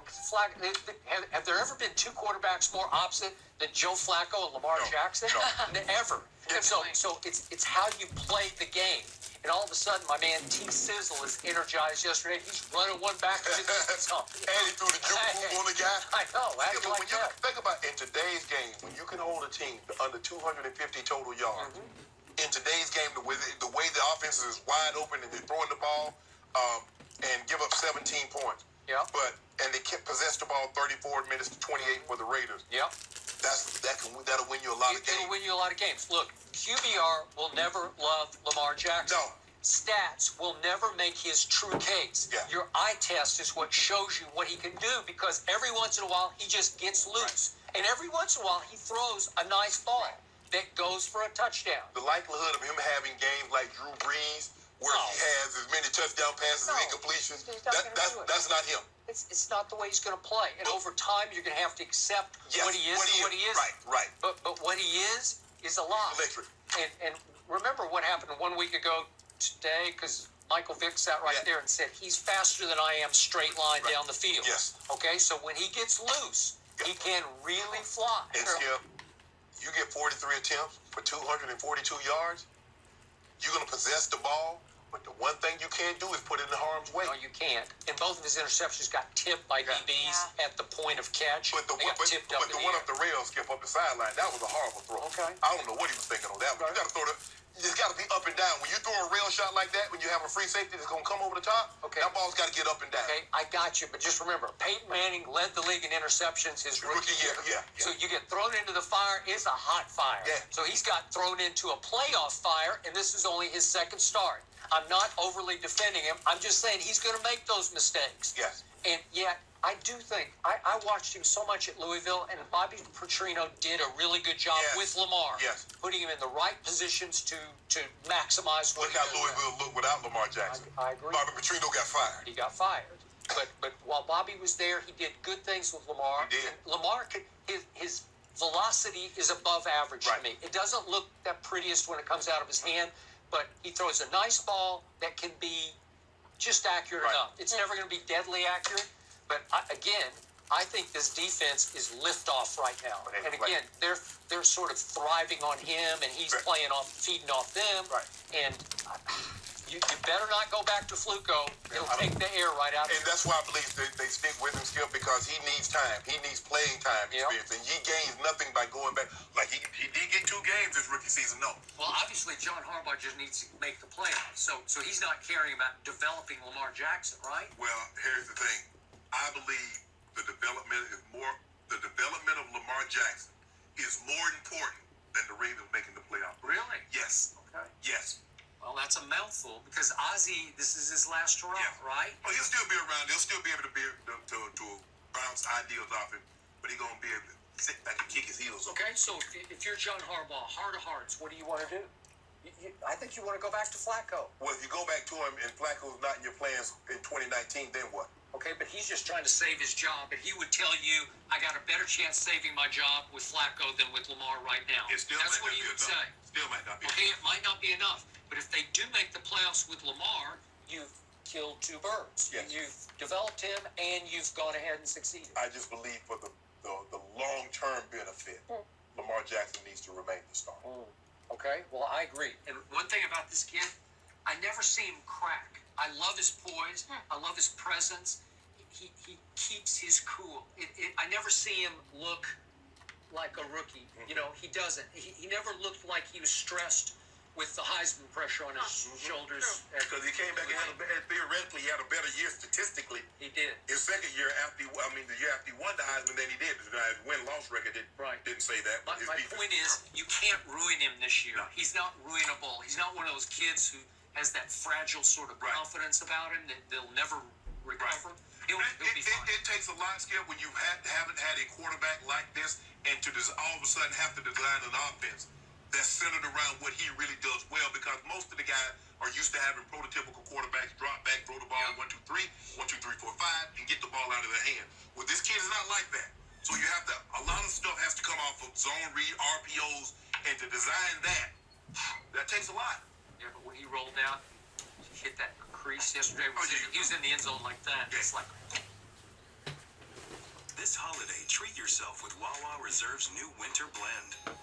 Sourced from Guatemala, Brazil's. He's trying to say hi to you. Regular in terms of how he's been with the media, all the other games. There's no signs of, an imminent situation like this morning. No indication. He was, outwardly he said he was happy for TJ. He said as a competitor, of course, he wants to be out on the floor, but that he respected, Brett's decision to go with TJ, and that he, was happy for TJ. And that was about it. It was a pretty short media session. He answered a couple questions, and then he was out. But there was no, when he left, which is normal for him, right? Yeah. There was no indication that something like this was about to happen the next morning. So if you're just joining us, you have no idea what's going on. Markelle Fultz, his lawyer, has informed the Sixers that he will go see a specialist. Agent and lawyer. Robert Brothers has informed the Sixers that Markelle Fultz will not play or practice, and he will go to see a specialist next week. Michael, this is bizarre, obviously, because Keith Pompey was on with us earlier and said, oh, by the way, Markelle was at the shoot-around today. They didn't really practice, but he was there shooting around. So there seems to be a major disconnect here between Markelle, maybe his team of people, and the Sixers. Yeah, 100%. There's absolutely some miscommunication going on here. I listened to Keith on with you guys earlier, and I was, extremely confused when that initial report came out today. It made it seem like he was going to be basically away from the team until Monday when he gets this visit with the specialist, and then they were going to kind of proceed from there. Him being back around the team today just makes it, and adds another layer of confusion in my mind. I really don't understand what his plan of attack is, I guess, at this point. Do you believe, does anybody believe that he's injured? I think there might still be some part of it that's injury, but some part of it to me is absolutely mental. I don't think that it can be strictly physical at this point in time. I think there's definitely a two-part aspect to it. Well, what part, Michael, and it's Eitan, man, good to hear you. I'm curious, without looking specifically at a person, Elton Brand, Brett Brown, Scott O'Neal said this, just looking at the general feel. Scott O'Neal was there last night, by the way. Well, he's there every night. Not all the time. I mean, he could be doing sweet stuff. Right. I'm saying in the media room. Oh, okay. But my question is, how much of this conversation over the last 6 months has really been about a shoulder, has really been about nerve damage, has really been about pain, as opposed to what you just said, mental and, getting out there and a shot and the mechanics? Like, how much has really been discussed in your day-to-day with the Sixers, Michael, about pain and nerve damage and shoulder issues? Yeah, that's a really legitimate question, and honestly, I think there's a clear delineation of when the conversation shifted, and it was really at Media Day, and when the season started at training camp, he answered questions, about the shoulder, about the injury, about last season, about his off season at Media Day. Went into the season at training camp as the starting shooting guard for this team. He was never listed on an injury report. There was never mentions of the shoulder. He was asked specifically, me and Mike were in the media room last week or 2 weeks ago when the report of, Hanlon fired off a tweet that said that Markelle was still hurt and then deleted that tweet. Markelle was asked directly about that, if he was still hurt, and he said no, point blank. That was no longer than 2 weeks ago. excuse my dog barking in the background there. That was no longer than 2 weeks ago. So this is the fact that it's an injury now. The timing, certainly seems kind of strange. Do you think that what we found out today, MKB, is a result of last night? Like Gil and Eitan and I were talking earlier about how he was handled last night. Is that a result? Is today a result of that, or does last night have nothing to do with that? Was last night the tip of the iceberg? Like, if you had to guess, I know no one really knows what's going on. This is as bizarre as it gets, but is this Markel and his team trying to get out ahead of it and say, all right, this is only going to get uglier here. He's going to get less and less time. There's videos circling on the internet of his hitches when he does that. Like, there's too much negativity. We're going to remove him from this situation and try and get him out of here. Or, like, if you had to guess, what is this report a true result of? Yeah, that's a great question, and that's a great, possibility and a way to look at it. I would like to be optimistic and say that the two things are unrelated, but it's just, Right. Like you said, it's really difficult to imagine that him playing only 7 minutes last night and, not playing in the second half in favor of TJ, and then Brett being very non-committal about his role moving forward last night, to then have this come out, 12 hours later, the very next morning, it just seems... The timing seems too coincidental for it to be unrelated in my mind. So I do think that it was, maybe his representation at this point doing their best to kind of save face a little bit, save his status, remove him from a situation where maybe at this point he's going to be the third point guard on the Sixers team, where he was 1 year removed from being the first pick in the draft. Maybe they're to try to, like you said, kind of get out ahead of it. I don't have any answers. Everybody I've reached out to today is kind of scratching their head in the same manner that we all are. So I think it's one of those situations that I think we'll find out more about it, obviously, as we get closer to Monday and the specialist appointment. Yeah, and normally, Michael, as you know, in this league, a situation like this, and I don't mean as far as crazy and bizarre of the variables that have been attached to it, but hey, a guy who's been drafted even at the top starts to struggle, not involved in the average, 5, 6, 7 man rotation, and the suggestion and then implementation of the developmental league comes into play. And we see a guy go down, we see a guy take some time.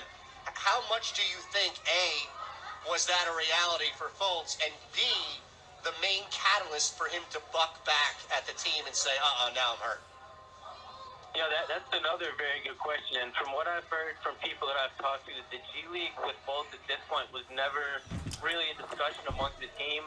Maybe partly due to his, if you want to use the word fragile, I guess that's fair, but his mind state already and the thought that, sending this kid down a number 1 pick to be in the G League 1 year later could really do, damage to a kid that's already really kind of struggling with something mentally.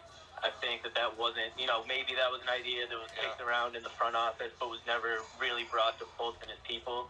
I'm sure maybe they heard some whispers about it, externally, but I don't think it was ever to the point that it was on the table like, all right, Markel, this is something that's seriously going to happen to you.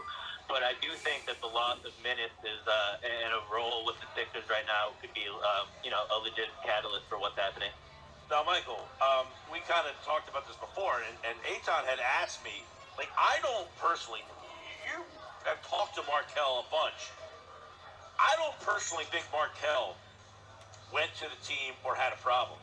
Do you think that his team is essentially jumped in front of him and said, they need to play you.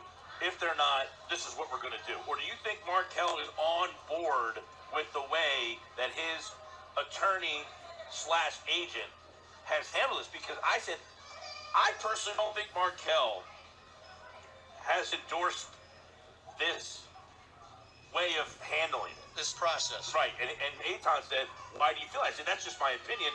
And my opinion is based on just talking to him a handful of times.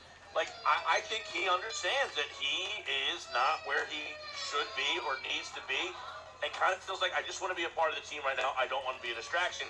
And his team has essentially said, no, you're going to be a distraction. They need to play you. Yeah, but that's like, real quick, Mike, that's something that I don't know where Mike is extrapolating it from, that Markel Fultz is not a willing participant in his camp saying, all right, you need to shut this down. Right, which is why I'm asking Michael as a third party who deals with Markel. Oh, no, I get it. I'm just clarifying my stance so Right. you don't paint me in the corner as some monster.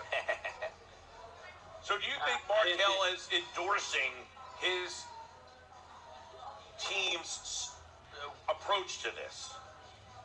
Like, that's something going back to when they drafted Markel. It's been really hard to tell. I'm sure, there's been reports of, him maybe not having the best people around.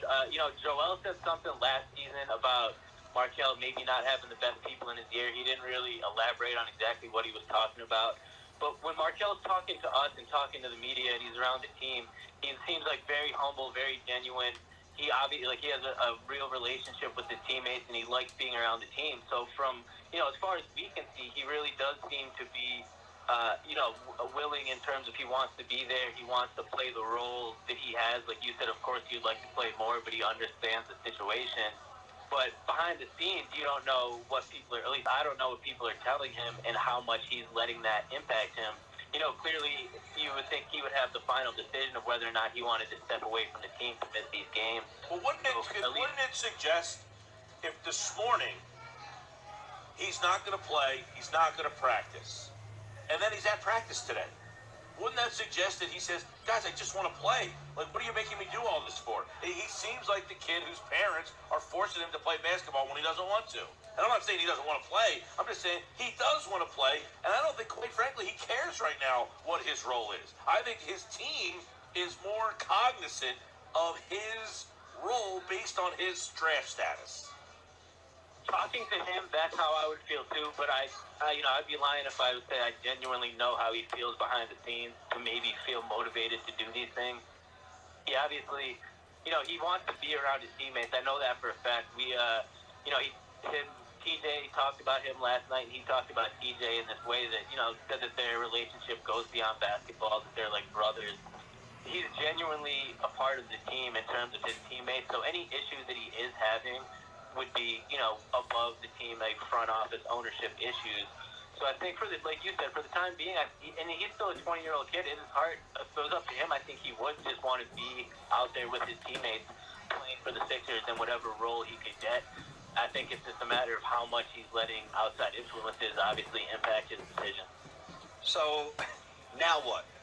Like how does Fultz move forward with this? How do you feel the Sixers will and or should move forward with this?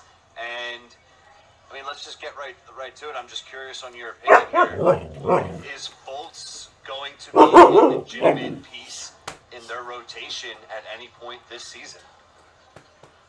I don't think so. I just don't see how he could be. I think that he was struggling to be a legitimate piece now, walking away, whether there's something legitimately wrong or whether it's, something mental.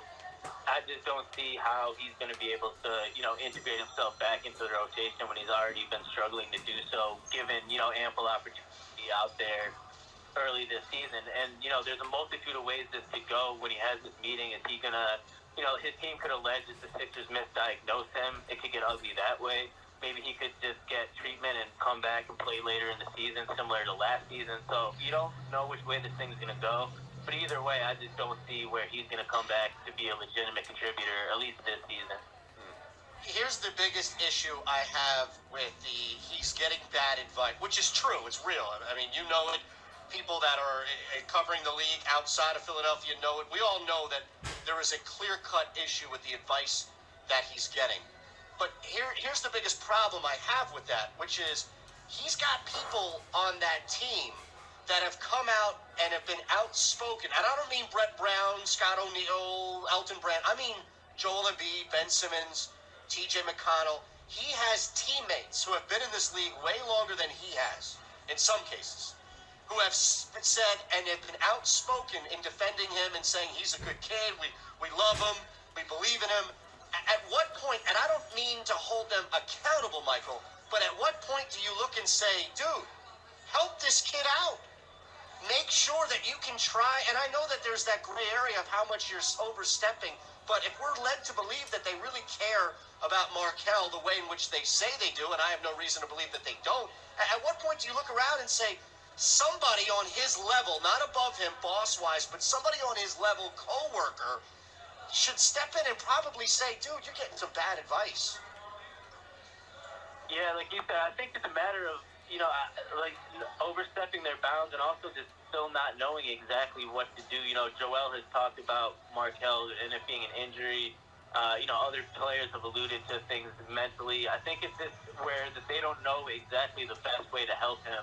And there's clearly, I think there's that line where some of the people that he's getting this advice from are the people that were there the day he signed his contract with the Sixers, were there long before that.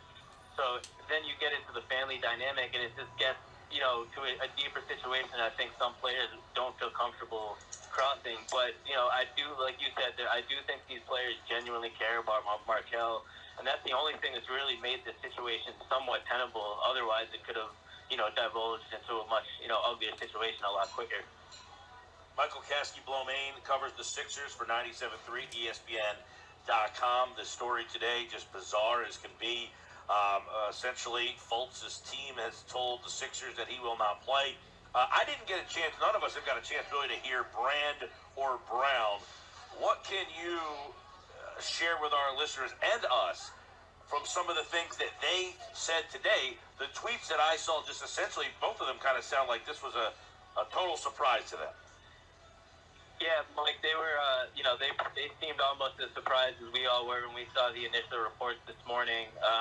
They both said they found out from Tony Brothers this morning about the issue. Brett said he had no prior indication of this entire season of any issue with Markel's shoulder. Said this was, the first, I think he called it the first red flag, regarding anything involving the shoulder, which I think, it is really strange. Obviously, if there was, something bothering him with the shoulder, you think you would hear it prior to, a month into the season. Elton Brand says, something very similar, that he, as far as he knew, in terms of the medical staff, the Fultz was, completely cleared for game action. There was no limitations, no restrictions, nothing wrong with the shoulder. Brett Brown is obviously a really compassionate coach, and he genuinely cares about these guys. That was his, kind of his message when he was talking, that first and foremost, the team is going to make sure that Markel gets, whatever help he needs, whatever that is, and that comes before, his role with the team, obviously. Means more minutes for TJ, which, Brett said specifically, and it was pretty clear he's excited about that. Obviously, Brett has a pretty big soft spot for TJ, but, I think they were both just pretty much blindsided, Mike, like, all of us were. I think they, maybe they had some more inkling than we did behind the scenes, but neither of them expected Markel to be, walking away from the team in this manner. All right, Michael, a prediction, and I'm going to defer to you here, but my prediction is that over half of the players in the next 2 nights are going to have a sense of relief that they no longer have to even worry about answering questions about Markel Fultz, as opposed to how many do? They don't get asked a lot of questions. But I'm saying, like, the point of it is that this doesn't linger. That you're not asking about Markel Fultz 2 nights from now. I think it's good. I think that's where Ryan and I disagree. MKB, I disagree with him. I think this is going to linger until he's no longer on the team, or basically until he's no longer on the team. Because if he comes back in a month, this is going to only elevate the magnifying glass, and when he's not here, it's going to continue to be what's up with Markel Fultz. Yeah, I think you guys are honestly both right. I think on the day-to-day basis, if Markel is away from the team, I don't think it's going to be a situation where the players are constantly getting bombarded with questions about Markel. But in the broader sense, I mean, as long as he's on this roster and was the #1 pick last year, people are going to want to know what the deal is and want to know what his future is, and he's going to be under the microscope whether or not he comes back to play this season, whether or not he doesn't. So I do think in the short term you could see, maybe not like relief, but it'll just be kind of easier. The rotation's been forced all season with Markel in there. Obviously, the slide TJ in there will allow Brett to kind of tighten things up and keep it kind of a flow. I think we might see, a couple solid wins pile up as a result of that, and which could, kind of breed some confidence within the team. But, until the situation's resolved and some, the people get some real answers about what exactly is going on with Markel, the story's definitely not going anywhere. Well, I wonder, do you think that there might be some internal resentment and maybe not just from like TJ McConnell, and I don't think it's TJ personally, but do you think that there's any internal resentment from players towards Brett Brown and the front office about, man, you guys gave this kid starter level I think minutes there would at the be start of the if the season? guy who was blocked because of it wasn't TJ McConnell. If it was another guy, if it was J.R. Smith, and J.R. Smith was benched because of this guy, then there'd be resentment. Right. I don't think McConnell would I have get the the same feeling, and I get the impression that they love TJ like they love anybody in there. And again, it's not necessarily at the expense of TJ so much as it is this decision to give clearly an ill-prepared and ill-equipped young man starter minutes that he didn't earn, Mike. You know what? I think there has been frustration within the team about that. I really do think that. I don't think it's been necessarily directed at Markelle. Like you said, I think the fact that TJ is the guy whose minutes have been taken, and TJ is, as we all know, an exemplary teammate. He's been super supportive of Markelle. And same with JJ, who was the guy whose starting spot got taken. He was super gracious about it. He's been in Markelle's corner from day one. I think the fact that it was those two guys that were most directly impacted has made it smoother. But, Ben Simmons was talking the other night after, I think it was the Charlotte game, and he admitted that the lineups, the changes early in the year had been frustrating, and then it was kind of nice to have, a solid five now that Jimmy was here that didn't change at halftime, and it could allow the team to kind of get a flow with step rolls. And I think that was kind of just a feeling that was pervasive throughout the locker room. Again, not necessarily directed at Markelle in a way like, oh, we don't want him playing, but more so just the fact that his presence kind of, negatively impacted the rotation that had been so good the year before. Michael Kasky-Blomain joins us. He covers the Sixers for 97.3 ESPN.com. So, do we ever see Markelle Fultz play in a Sixers uniform? It's crazy that we're asking that right now, considering, just last night I would have, of course, said, yeah, we'll see him on Wednesday night against New Orleans.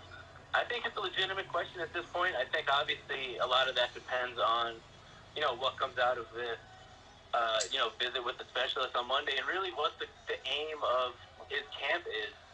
Are they going to try to allege that he was misdiagnosed by the Sixers? Are they really just trying to get him better? Are they not happy with the way that Brett Brown's using him?